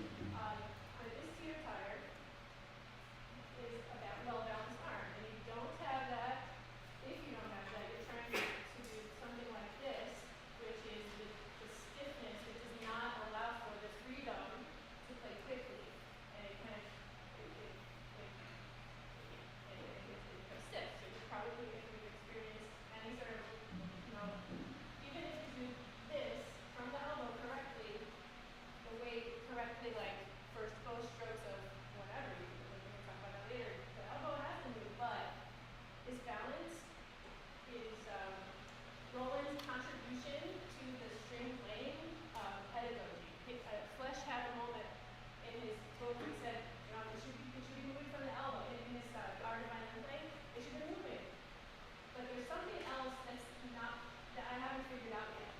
Roland discovered that this balance comes from actually from the rotation of the upper arm. So a lot of the freedom of movement that is discussed in the balanced motion is from actually a slight rotation of the upper arm, which is exaggerated in the films because intent is going like this, to the bottom, saucier and all of that. So, we're going to talk a lot about that.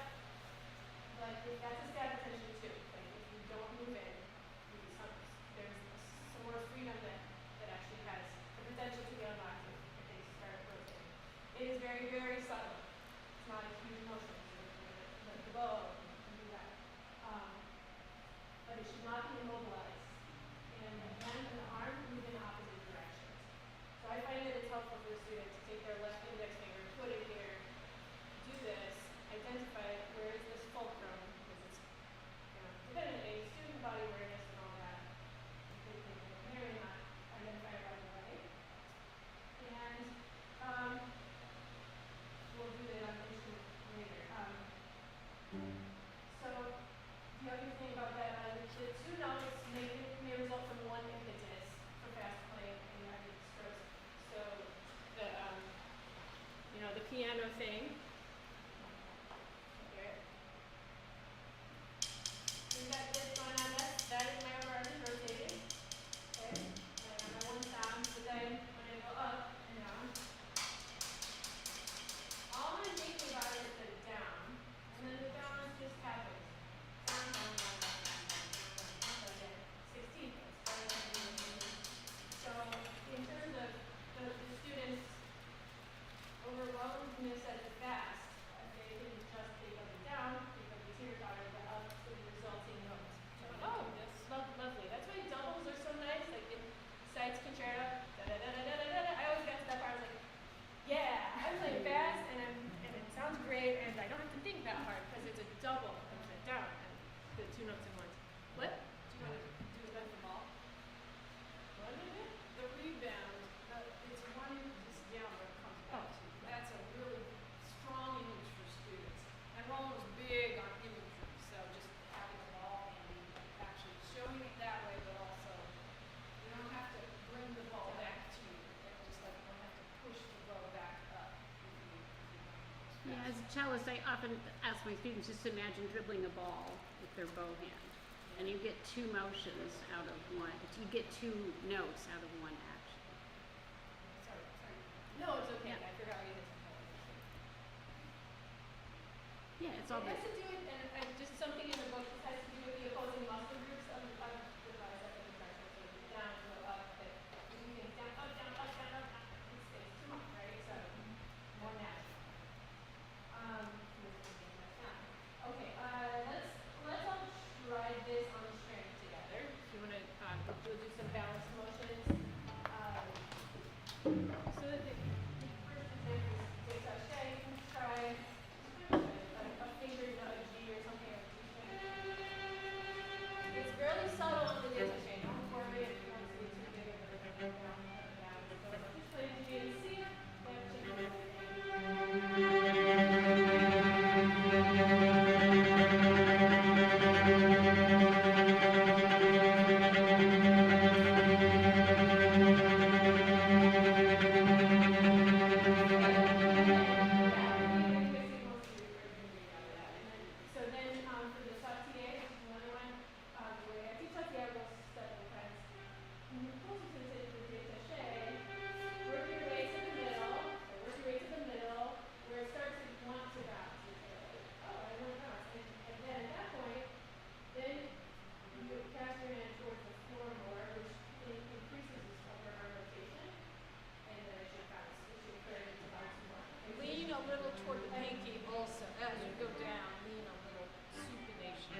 observation.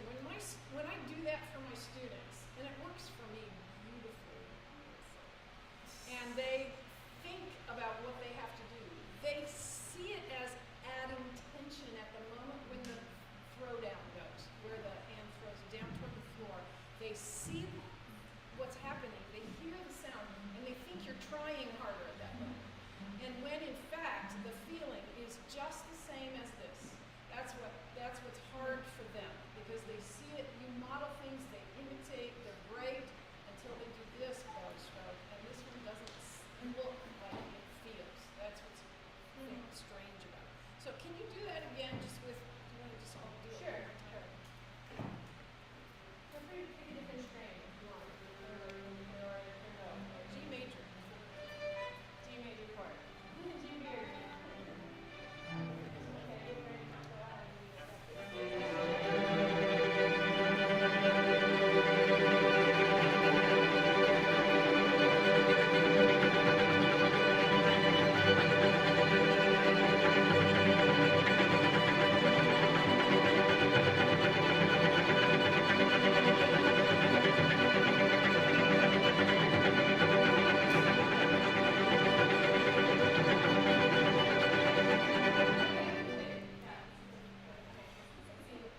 After you're doing it, after you're still getting it, like the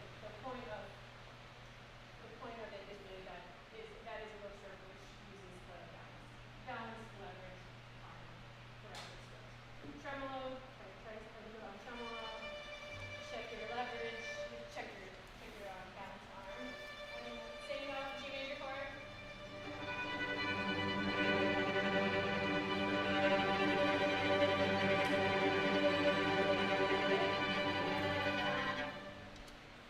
Okay, so now vibrato. So I think it's easier to show this one thing in a rest position, which inside of the body, you can see my upper arm rotating. So you try in rest position, the cello vibrato is to position for identifying that. But a lot of times in the cellists that I teach, if they've done it with their pep teacher, something it's this. And it's okay, we gotta slow down, we gotta do, and we'll talk about vibrato. We gotta get the upper arm involved. And then after they might feel it, but it's not a huge motion, so they can't always control like this rotation thing. But if they're looking at their arm, they see me doing it, they'll look at their upper arm and they'll know if they're doing it or not. That's the awareness part.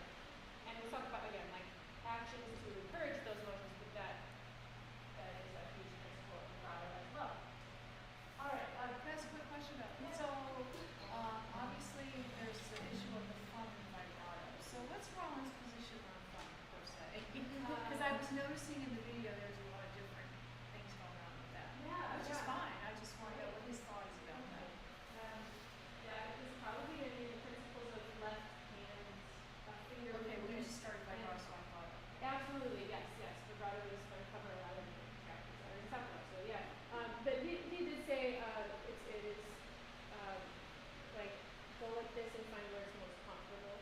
But as far as in vibrato, His phrase Tension, right. about where to release tension from the left hand, basically, that is almost always caused by the thumb, is tap your thumb, and where it goes, just that's where it should be. And then we'll get into more finessing of what that is in that Principles of Left Hand chapter and in the vibrato chapter. If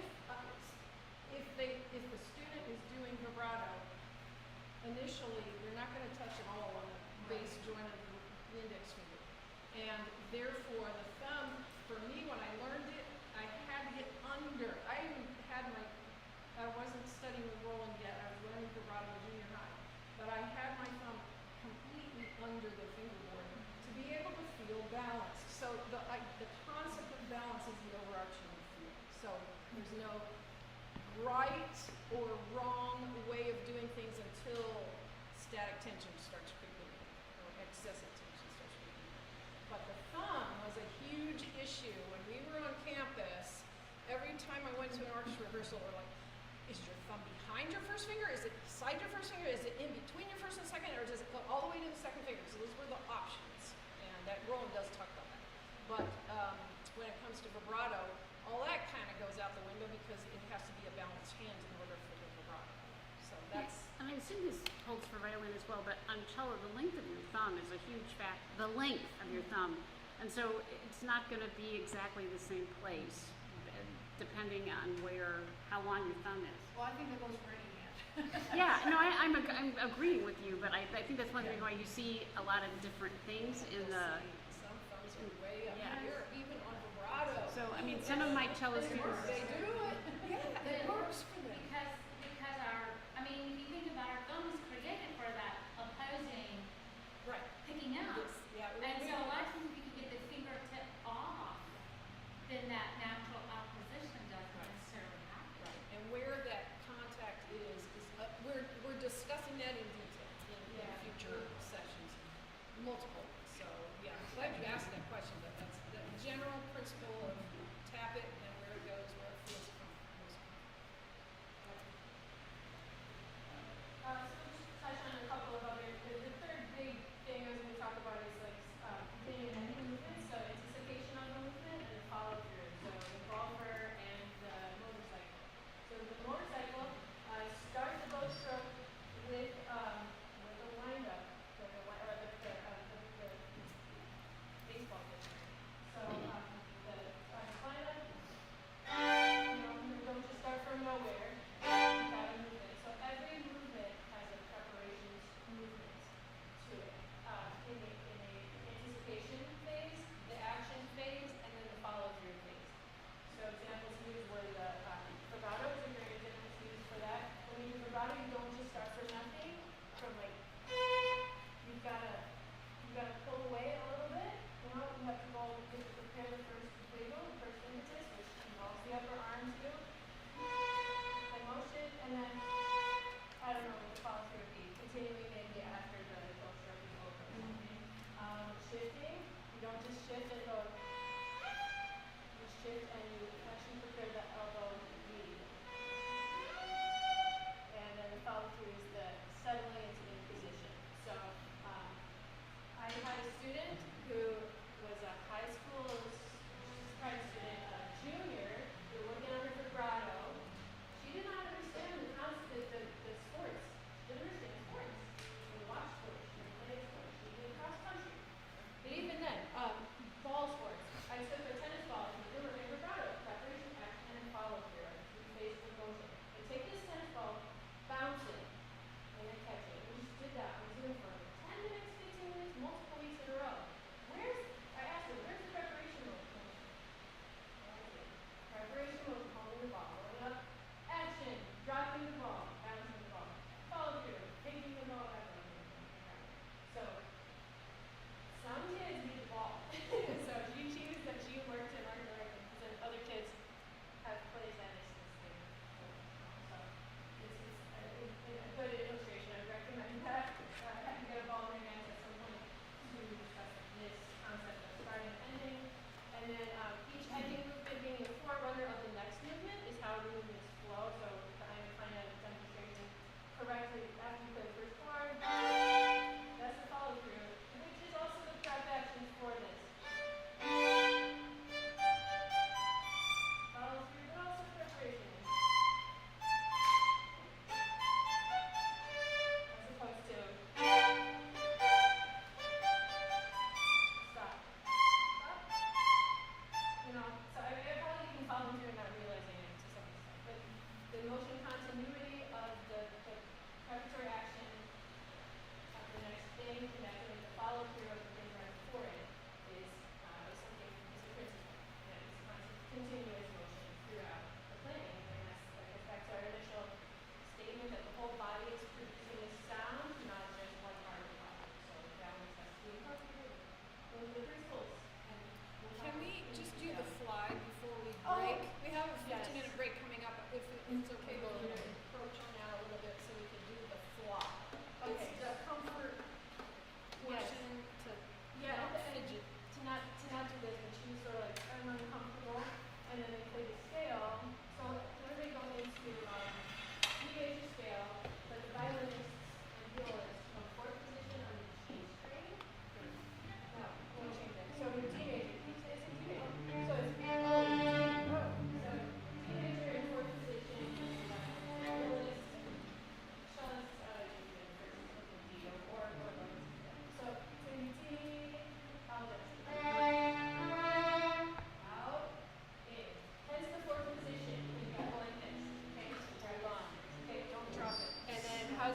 Michelle's gonna do, and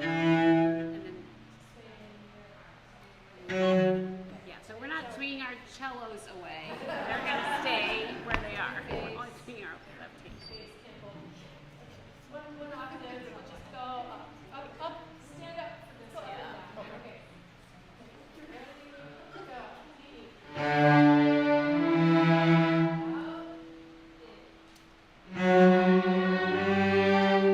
Take your violin with your hand. Body with weight transfer. D, C sharp.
concept. I like the fast bow strokes and the little short strokes, and I like that they sound good, and I like, but I hate that I have to enjoy my homework.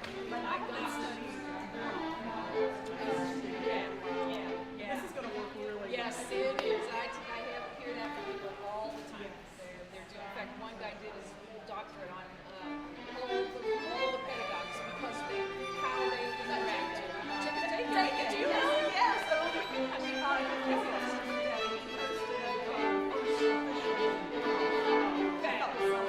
Yeah. He's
stand.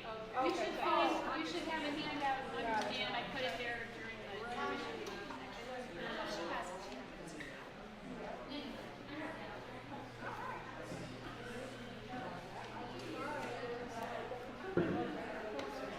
So now we come to chapter 3 in the Teaching Back History Plane. We're going to start by watching the video. Jam-packed with information. The first goal of rhythm training is to associate rhythm with action. A rhythm is played, and the pupil imitates it by clapping, stepping on the note, and waving on the left.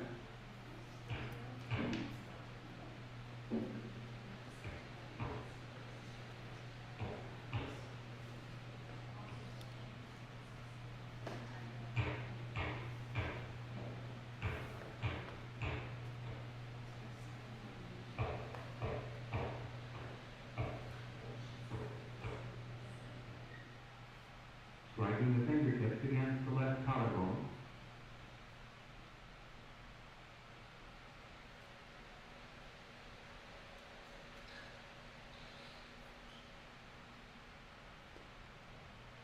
Tapping on the fingerboard.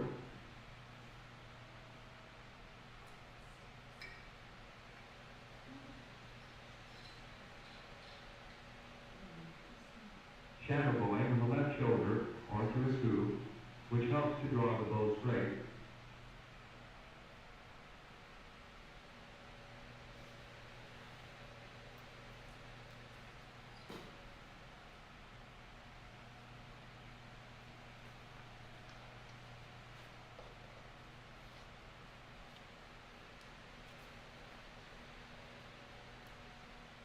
Imitating rhythm on the open string with left hand pizzicato, a rhythm game that also strengthens the fingers.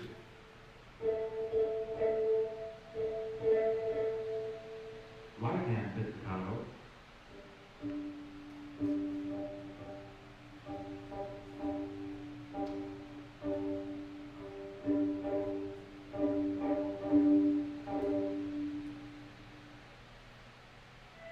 And by the use of the bow.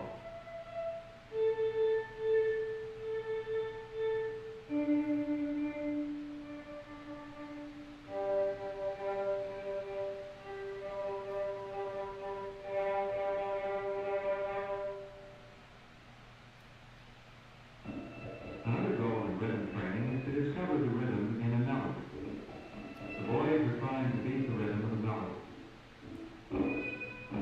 The pupil may also step with the rhythm of the melody.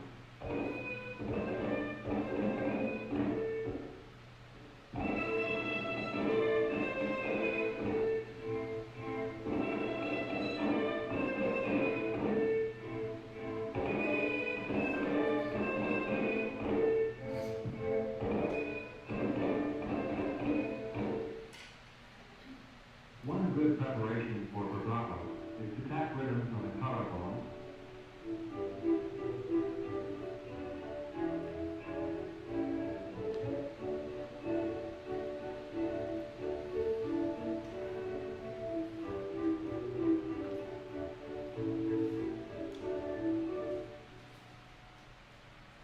Or on the violin.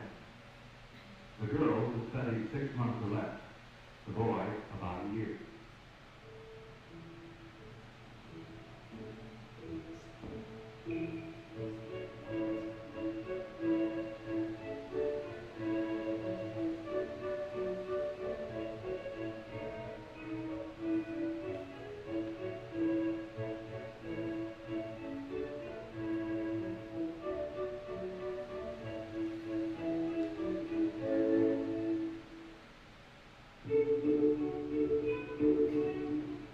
An important aspect of rhythm training is to discover the pulse, the heartbeat of music. The children act out the pulse, also called beat, by tapping, walking.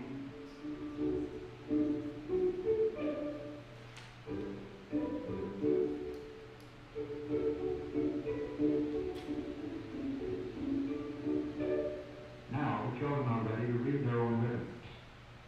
The simplest rhythms are played first. In these, the action always coincides with the beat.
Here's a beat that's divided pretty well. We call this a triple.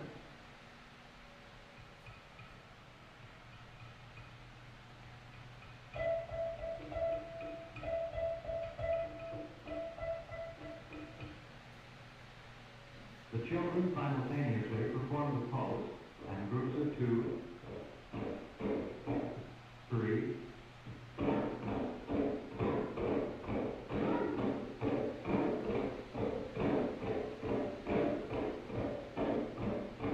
and 4 notes.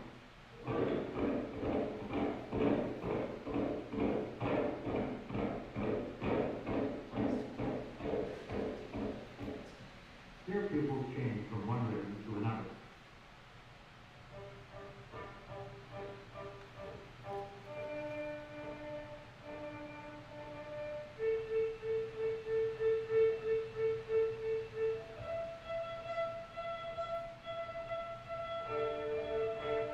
This is a tricky rhythm. 5 notes to a beat. Now notes are played which are longer than the beat.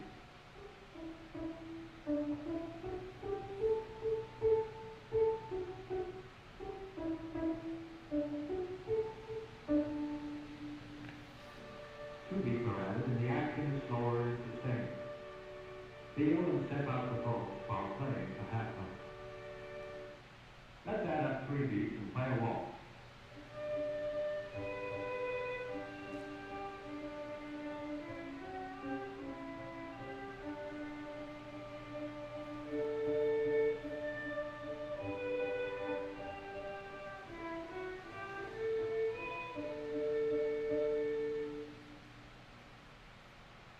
And here we add to one pulse part of another pulse.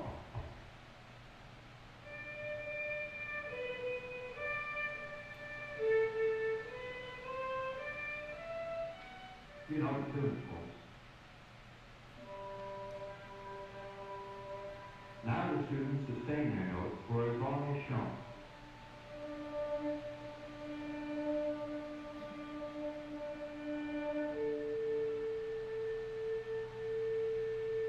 Good rhythm concepts are the basis of all well-controlled movements. Without good rhythm concepts, the player's movements are disorganized and confused.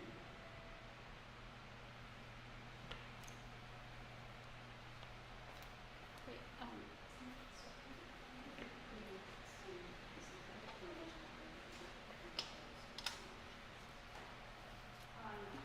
so, chapter 3 is unique in the set of 17 chapters that comprise the teaching of action and string playing. It's the only chapter that really doesn't address string playing directly. It's a rhythm tree. And I think its inclusion in this early in the book, especially before we've really been introduced to any of the actions, just demonstrates Rolland's belief that rhythm was a crucial component to the playing of his actions. This 9-minute movie that we just saw contains a lot of different exercises, and it's very structured in how and well thought out intention in how he presents. Rolland writes at the beginning of this chapter that teachers should, in the first couple years of lessons, include a rhythmic activity in every lesson first and foremost for just establishing the foundation of really well-coordinated movement. It also offers diversion during the lesson and relieves fatigue. So it just always feels good to move around in a lesson, and these rhythmic exercises are a good way to include that in your lesson time. In this film, he presents and identifies 8 rhythmic discoveries that he wants the student to have. And they are all sort of moving towards the same end goal, which is that the teacher needs to instruct the student to be able to feel the pulse simultaneously while playing the rhythm of the melody. And all the actions that we saw him doing are really working towards that end. He called that the dual concept, to feel the pulse and play the rhythm of the melody at the same time. The handouts that you have before you right now, they should be on everybody's stand. Actually, just go through and the rhythm for every, we're going to talk through slowly all of the things that we saw in the movie, sort of gone through at a very quick pace. I will note, please note that the first 3 actions are totally oral. Kids are not reading rhythmic notation at this point, and it's all sort of call and response. And so once the student knows how to hold the instrument, the student does not yet need to know how to hold the bow, you can start doing rhythm activities in your lessons.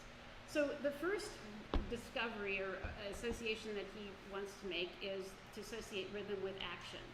And the idea that it was just moving your body without your instrument, clapping was a much easier way to start understanding pulse and rhythm than trying to make it happen on your instrument immediately. And so he does a lot of clapping, we saw in the beginning. The lady at the beginning of the film was Rolland, who was a very fine piano teacher in Champaign-Urbana as well, and very involved in teaching the rhythm section for rhythm training with Mr. Rolland's students. That was Paul's wife. Oh, yeah, sorry. She was a very important figure in his life. I think that's fair to say. Yeah. So I've only included one rhythm for each of these actions, but I wanted to carefully go through because you saw he taps on his collarbone and then he taps on the fingerboard and then it very methodically goes through this. And I have to say that sometimes I feel like, oh, this is just too many steps to go through with students, but when you do it, the end result, it really gets deeply seated in the students, and so to persevere is a really great thing to remember. So why don't we just start by playing? If you want to stand up, you're welcome to do that. But I'm going to do sort of and you can look at your notation if you want to. If you want to just do call and response if that's as well, that's fine as well. But I'm going to do sort of the call and response. I'm going to teacher student will imitate what Mrs. Rolland was doing in the film. So my first rhythm, if you listen, your turn. And on the rest, right,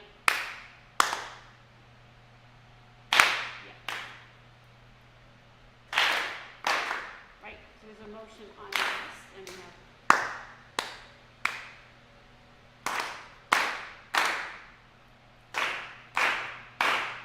good. And we're going to play the march, which is one of Stanley Fletcher's songs, and you can march in place to feel the pulse. This song is largely quarter pulse movement. Yum, bum, bum, bum, bum, bum, bum, bum, da, da, da, da, da, da, da. Move your arms, have fun. One, so we're gonna, it's just like a 2-beat, 1, 2.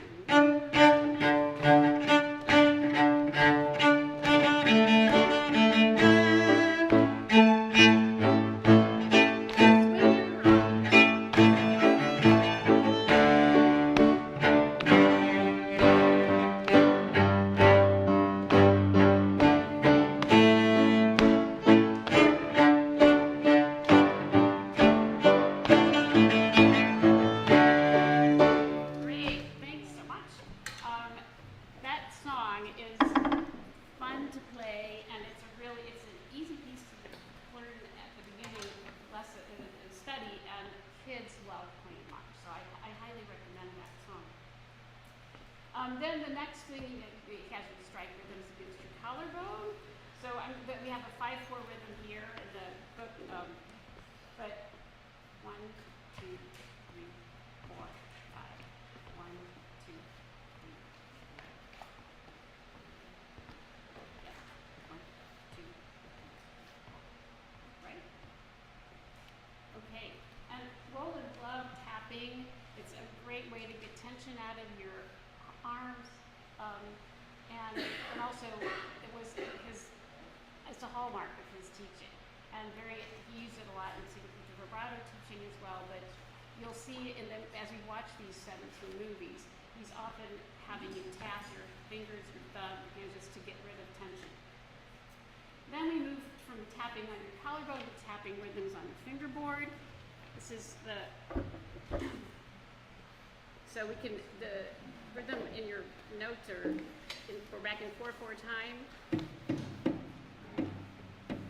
1, 2, 3. And for cellos, tapping is I also like to do like a very gentle karate chop on the top of my fingers and to tap that way. It's sort of a little more, if we're trying to relate it to vibrato, it helps clarify what the vibrato motion looks like on cello. So we can get the rhythms, tap it one more time. 1, 2, 3. 1, 2, 3. Great. And shadow bowing, which that is an action that we're gonna learn in the following chapter, but just to, if you, right now, to put your bow on your shoulder.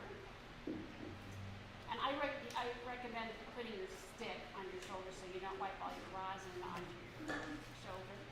And you can have that nice forearm stroke, do the rhythm here. 1, 2, 1, 3, 1, 2, 3. And so your 8 notes will be little short strokes, like 3 inches maybe your shoulder, and they'll swing a little more in your quarter notes. Right, so these are, when you're doing it with the students, you'll show them this gesture and then have them do it back to you. They will not be looking at music. Can I make a suggestion too? When you're doing that shadow bowing and you don't have a toilet paper roll like Sam has, I had my students decorate their toilet paper rolls and bring them in and just keep them in their cases, and they'd get squished after one day. But it was also possible to bring them back to roundness enough to use them for a while. The other thing is, if I didn't have that roll, I would have them make a loop and hold the stick, their fingertips and thumb tip are in between the hair and the stick, and raise it up a little off the shoulder, and then you can do it this way too. Lots of other possibilities, but that was a quick fix for anybody who didn't have a roll. For like Sam. cellos, I save paper towel rolls, and then I set those at the feet of the bridge, and put my. This is an action we're going to discuss in another chapter, but this is something he does in this chapter as well. So. But this is a really safe way to get the cellos, forearm stroke in the middle of the bow without it doing damage to the top of the instrument. And it's really important, this is very small stroke. So anyway, that's. Then after the shadow bowing, you can pizzicato over the string with your hand, have a rhythm here.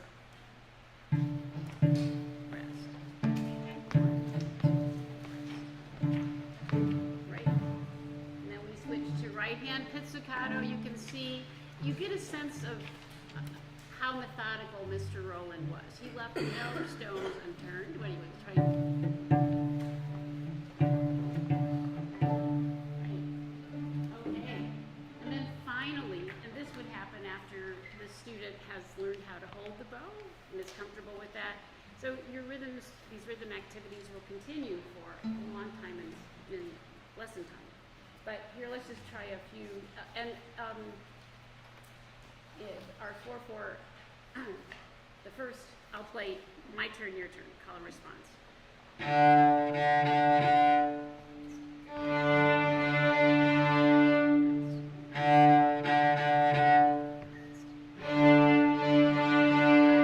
And then, great, and then you could go around the room, you can all say your names, and you can play the rhythm of your name, like, yeah,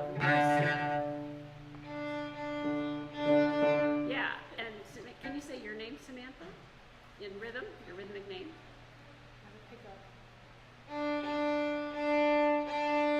Yeah, good. And how about you try saying your name? So play the rhythm of your name. Your whole name. Like I'm making a very simplified.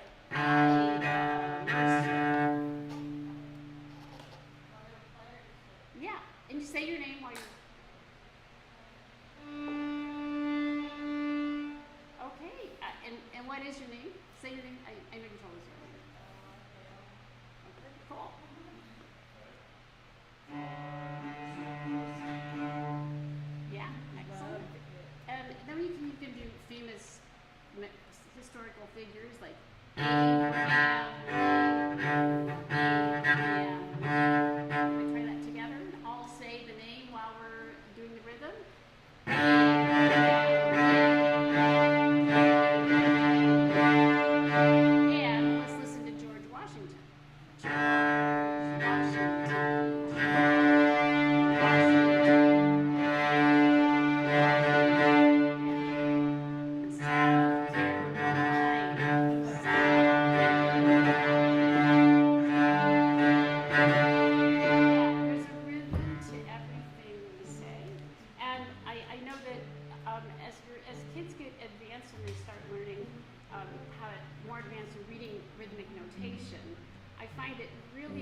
by beats and to relate it back to words or a phrase, because the rhythm of a phrase is going to be in their head and they respond to it very differently than a numerical 1, 2, and 3, and 4. And there's a mechanical version. Obviously, we have to do the mathematical subdivisions, but then to make it sort of more musical, there's a Mozart round that I often teach my kids.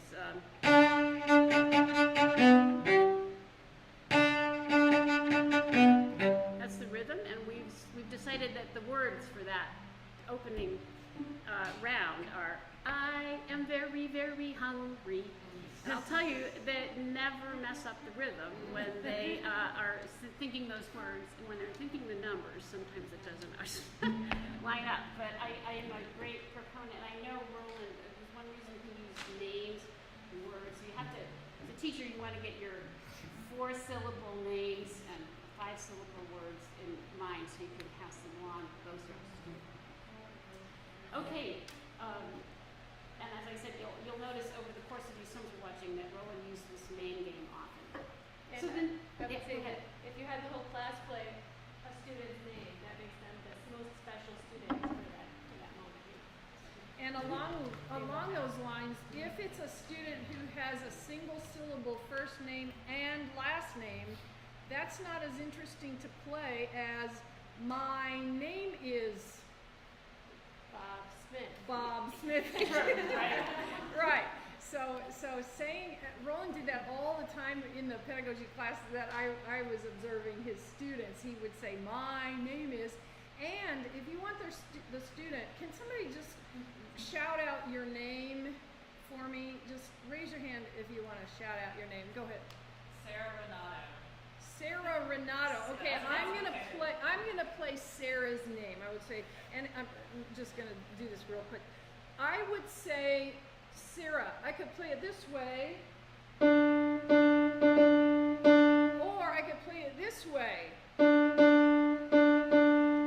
Which one is better for you? Which do you like best? Okay, so be very sensitive about students' names because it's personal. It's a great connection. But you also want to make sure that they are heard the way they want to be heard in that sense. So that's how I would do it. Would you, when having students come up with a rhythm for their name, would you give them options of rhythms, or would you have them come up with a rhythm on their own? I would start out with having them come up with the rhythm of their yeah, name. And then if they're stuck, you could help them. But I think it's great for them to figure out Explore how that. they say their name. Kind of depends on the lesson and how what time you have and how you want to use that information. Is it going to be multiple purposes or mainly just rhythm? Are we doing notation with it? That sort of thing. But I often had kids say, okay, I'm going to play it this way, and they would play it once and they'd be leaving out a syllable, or they'd be thinking it was right but it wasn't quite matching, and that's where I had a boulder in the road to get around because that wasn't the purpose of the lesson. The main idea was that they could understand how rhythm connects, and they weren't getting it. So then I would do it. That's why I would ask them to say it, and then I would play it 2 ways, and that worked better for me. So that's how I would. You'll see in an upcoming film, there's a great moment where one of his students has a very long, complicated name, and I'm thinking Rolland must have felt like, man, I hit the jackpot here. I was like, Penelope McGillicuddy or something. It was like, there's a very long name. That's a great rhythm. Especially when you're going to say, my name is Penelope McGillicuddy. Yeah, that's a lot of too long. Anyway, so the next discovery that Rolland has to do is discovering the rhythm in a melody, as opposed to the pulse. And I like to clarify that rhythm versus of melody versus the pulse by this. What I say to my students is, pulse stays the same. Pulse stays the same. But rhythm follows the words, or rhythm follows the melody. And so, the second discovery in the film that we saw was when Rolland has the kids actually play the rhythm of the melody. The da da da da da da da da is not doing the pulse. It's having them clap the rhythm of the melody. recommends that you start doing this with playing well-known kids' songs, like London Bridge, and to play. Did you clap along with rhythm?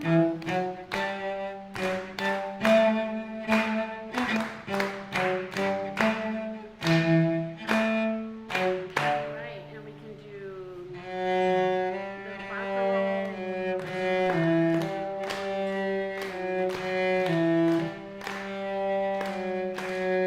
Right, when you do that, barcarolle is great for bilateral motion.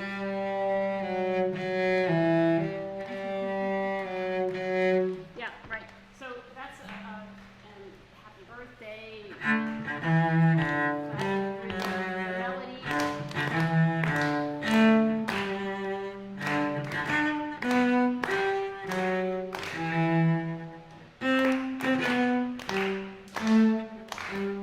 We're standing up playing that, and I know Roland said thought it was really important as a cellist to be able to stand up while you're playing, so you could walk around the room. So he would actually have you do that and show him that you could stand up and play the instrument. My cello I did my master's degree at Yale with Albert Caruso, and he owned an old. Cellists stood up a lot 300 years ago when they played in the city marching band, and he owned the very last Strad that was made. It was called the Swan, and it was a smaller cut cello than what Strad had started out making. But it had a black plugged hole in the back, and this is unbelievable. They drilled the hole when it was made. This was during Strad's time, so this wasn't done later. But they drilled a little hole, and a rope was put in there so that you could carry your cello around and play. Mike Block has come up with the cello strap now, which is way less invasive to the instrument. But I always just was amazing to me that a hole was made in this priceless instrument. Okay, so and again, we saw in the movie tapping jingle bells on your collarbone. Jingle bells, jingle bells, jingle. And then having you, so tapping, don't forget tapping. Then he has you discover the pulse and the beat simultaneously. In the movie, the boy who was lying on the rug in the most disengaged manner you could imagine. I'm sure he really loved being assigned that task. I'm going to divide our room in half here. So we're going to play Camptown Races. I'm going to play I'm starting on a G. And half the room is going to clap the rhythm of the melody, and half the room is going to clap the pulse. Okay? So we're not yet individually. The individual is not yet feeling the pulse and tapping the melody, but we're dividing into two parts. So, okay, ready? You guys are copying the melody over here, the rhythm of the melody, and you guys are in charge of the pulse. Ready, go!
Miss Rolland doing with her pointer stick, pointing at quarter notes, and you'll do a lot of that.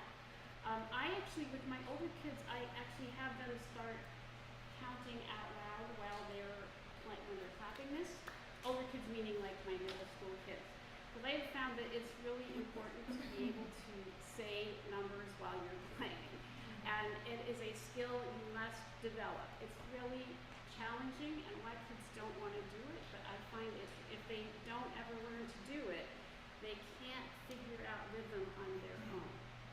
And so I have sort of insisted on this with my kids. And I have one kid who was just like the most rhythmically challenged student I've ever met. And we sort of persevered through this for this past year. In his last lesson, he was counting and playing. I couldn't believe it. It was miraculous. But it really was this effort of every lesson, thinking about this for a few minutes of each lesson. Can I interject? I'm sorry to keep No, I had a 5th grade teaching experience 5 days in a row, all 5th grade classes, one after another, just a month ago. And I had to have them speak while they were playing. That was my goal. But it was called game day because it was one of the last lessons of the year. And so I had to make a game out of it, and it just, I don't know, it just hit me. You have to speak something while you play, and they had learned a G major scale. This was the new thing. So they were playing it a million times in different ways, and finally I said, okay, now comes the game. Tell me a story while you play the G major scale. So they didn't have to read the notes anymore, and they were playing it, and I showed them. Today I was on my way to school, and it started raining, and I forgot to turn on my windshield wipers, and it was terrible because I couldn't see it. Okay, so I'm playing the scale and telling the story. I just did that much. And I said, now talk. And they're like, oh my gosh, I can't wait to try. And some of them were like,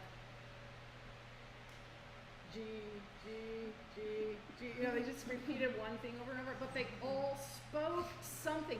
Now I said, say all the letter names. This will be so much easier. And it was. They went G, A, B, like nothing. It was amazing that we went from something hard that they could just figure out on their own to something that they knew they could do, and it became a real easy thing. So rhythms, numbers would also maybe fit in that same category. Just say all the numbers you can think of while you're playing the scale, and then now we're just going to say 1, 2, 3, 4. Just seems yeah, but that's a great suggestion about just talking and playing. Is for some people it's really challenging, and I know when I don't know how you guys are about it, but I know like when I try to sing while I'm playing a cello part and harmonizing myself or practicing a concerto line or something, and I'm singing with the clarinets playing, it's difficult. You really have to practice doing it. So, okay, so if we could just look at on rhythm, reading the rhythms, I want to do a slightly different thing than what was going on. I'd like to divide our group in half again, and let's look at action number 2, the second example of under reading rhythms. Large Roman numeral 4, number 2. Okay, so if half the room can play, this half the room is going to do the top line and clap the top line, and this half the room is going to clap the bottom line. Okay, we're just doing quarter notes right now. We haven't learned subdivisions yet. Anything. So here's our pulse. 2, 3, and clap. So.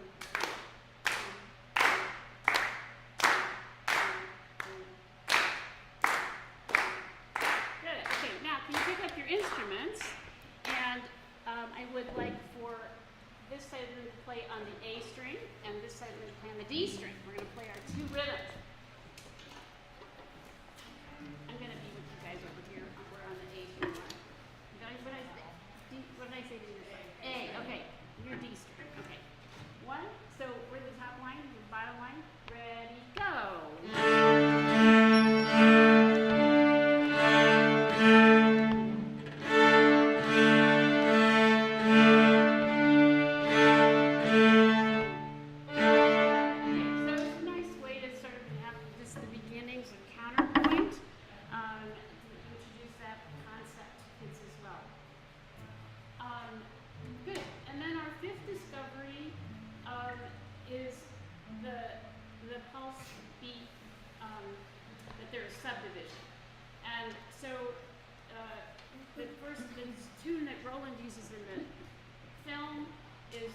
Schubert March Militaire.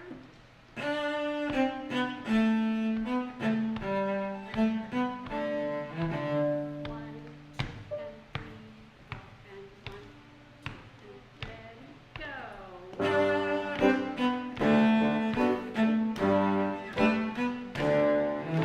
Yeah, so here you would be clapping. You'd be clapping 1, 2, and 3, or feeling the call 1, 2, and 3. Right. So we have the first time we played more notes than one with the pulse, and this is the moment where the pulse and the rhythm are simultaneously being performed and felt by one human being. So I like to think of words that here we have a quarter note and 2/8 notes, and then we reverse the order. And I know anyway in the Suzuki courses that I've been to, that oftentimes the rhythm quarter note and 2/8 notes was blue jello. Have other of you heard that? Yeah. I actually like to use brown cello in my teaching of that rhythm. So I would be doing the rhythm of it in number 2 of Big Roman numeral 5 would be brown cello, brown cello. And if you want to clap that with me, but again to feel the pulse and to the subdivision of 8 notes, 2 notes per pulse. Ready, and.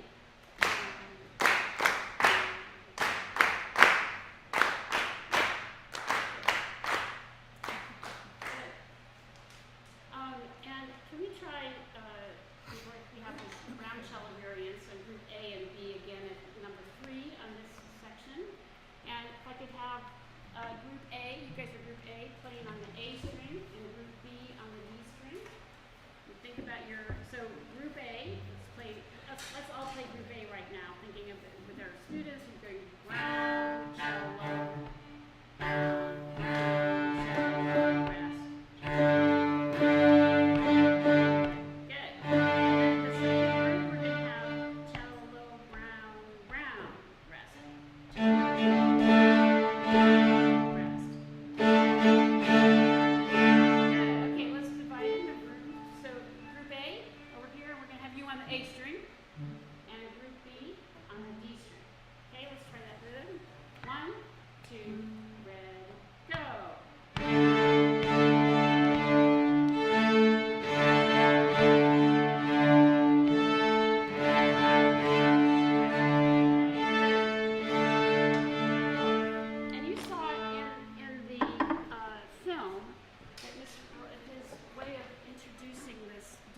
Beat was to actually have you, with your bow arm, to swing the pulse. 1, 2, you can put your bow down, or conduct it, you can think of it, but you're conducting the pulse with your bow arm, and then you can either tap or pluck if you're holding your instrument. But so you can get your pulse going first of all with your right arm. 1, yeah, and that would be a nice pendulum swing. And then we can do, let's try the rhythm in that's listed in number 2, group A. So here's our pulse going 1, 2, 1, 1, 2, 2, rest.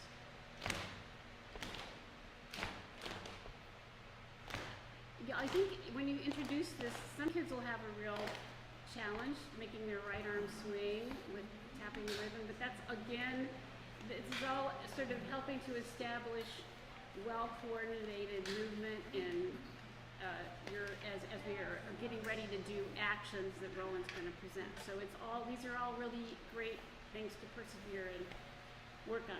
And then you have the triple division we have in item 4. Same thing, you would swing your arm 1, 2, 3, and then do a subdivision 3-way. 1, yeah.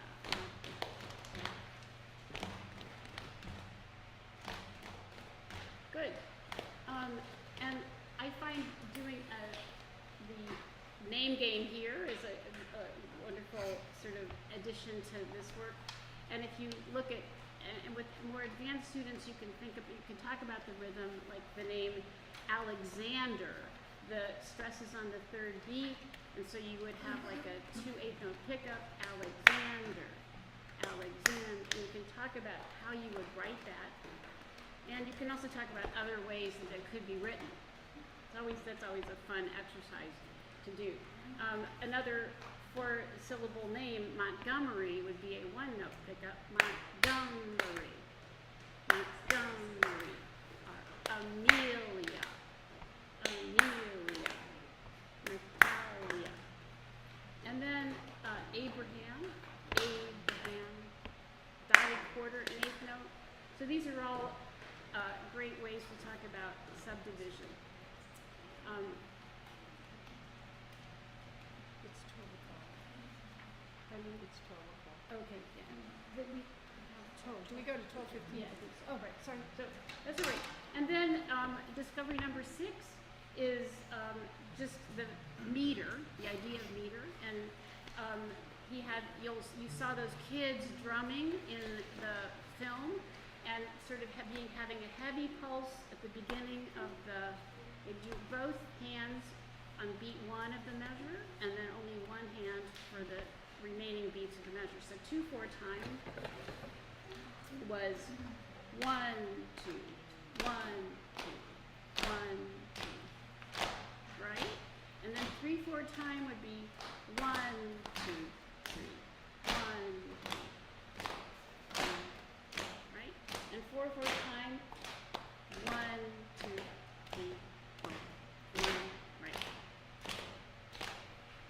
This is all obvious to everybody here in this room, but these are concepts that aren't obvious to a beginner student. And I don't know about you, but it's one thing I spend a lot of time in lessons trying to get kids to think in larger units than they just kind of plow their way through notes, and rather than thinking we have to make a sort of musical expression of these next 4 notes, and then there's one note that's going to be weightier than the other, and that kind of thinking about what they're listening for is a real skill that will get from that robotic kind of just playing back, sawing notes out, to having a real musical expression. And I think these Rolland actions have such a great end result of that sort. Then the next discovery is this switching subdivisions of the pulse. And again, you can have your right arm swinging. Let's just see if we can do this. You would do this over a long period of time probably, but we're going to just try it since we're all advanced musicians here. We're going to try to do these 4 measures that I have in example 1 in a row.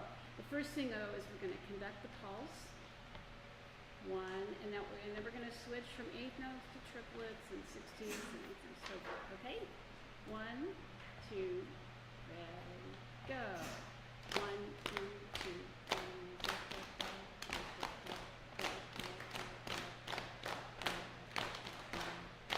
Yay! Okay, now you can imagine your classroom of 6th grade students. That's going to be a real challenge. Can we do that again? Yeah. And can I make a little edit? Yeah, absolutely. Decide what body part motion you want to make into the pulse, and what body part motion you want to make into the rhythm of the melody. The one I like the best in the film is this for the melody, and this conducting, like I'm conducting into this way with the right hand. So instead of clapping, instead of all this, we're going to just figure, we'll or the you rhythm on our decide what collarbone. you want to try, or change it up halfway through. I like to give my students a lot of options and then see if they're actually doing the rhythm right, because that's the whole point. But it's kind of fun to try other things. All right, so we'll try. I'm going to tap on my collarbone. You can do whatever. We've introduced a lot of options here this morning. So we always start the pulse first, right? Right, absolutely. Love that. So you're going to be swinging your, And I recommend, if there's space, I think it's really great to have a pendulum swing. So you feel that release in your shoulder.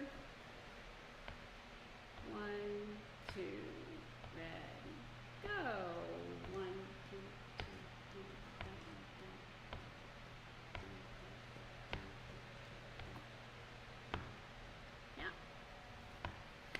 excellent. I also associate words with all these different subdivisions, so you can have, I do brown and cello, as I told you before. Strawberry is a great triple subdivision, or blueberry. A quadruple, I like to use watermelon, and Joanne's favorite, quintuple, hippopotamus. Those are all really great ways to explain subdivisions. And I want to say those words. Roland's favorite was, I like blueberry pie. He always used that. Always used that for triplet. And I like in front of a food, like my name is in front of a name, also extends it. Okay, that's good. Then the discoveries that notes are longer than a pulse, so we tie notes together. We have half notes and dotted quarter notes. And my mother was my first music teacher. She taught me piano. I started piano 2 years before I started the cello.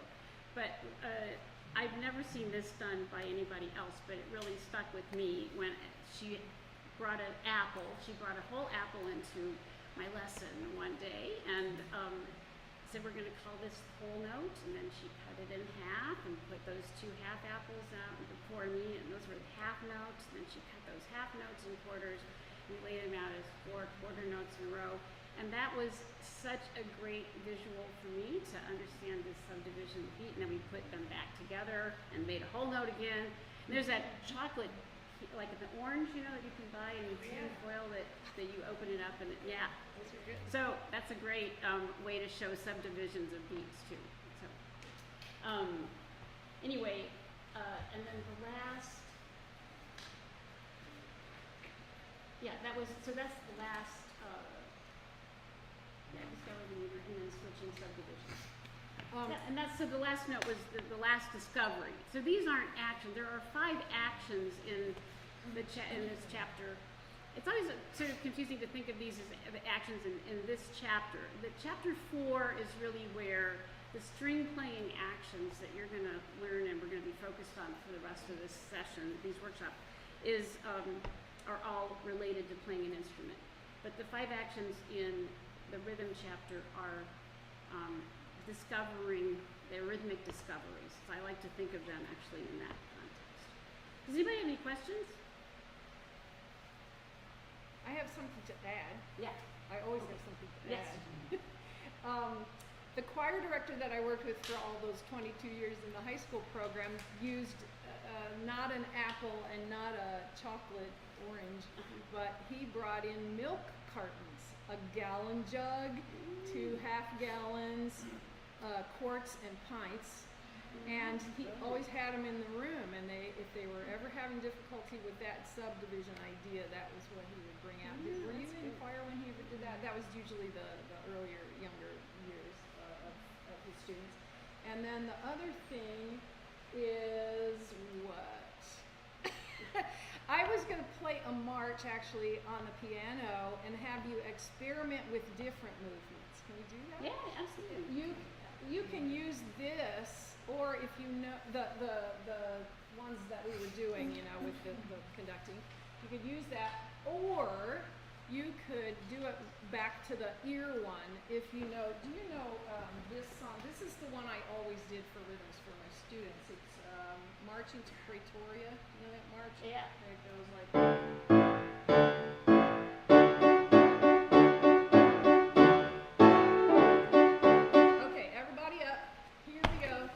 Choose what you're going to do for the pulse and what you're going to do for the rhythm of the melody, but you have to be doing 2 things at the same time, and you can change it up at any time you want. You could switch them to be opposites, or you could just change up the whole movement thing. So here's the beat. I'll give you 4 march pulses to begin. Here we go.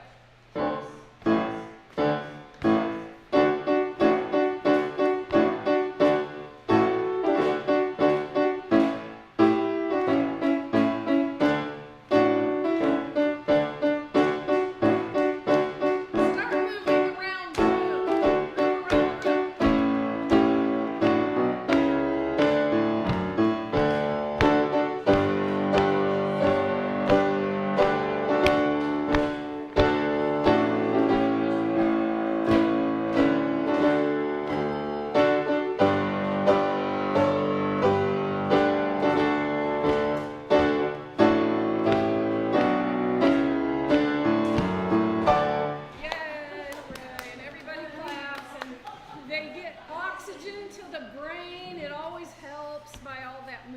So, yeah, that's a fun. and as and he said he writes at the beginning of the chapter, rhythmic activity is a great foundation for learning these actions and well-coordinated movement.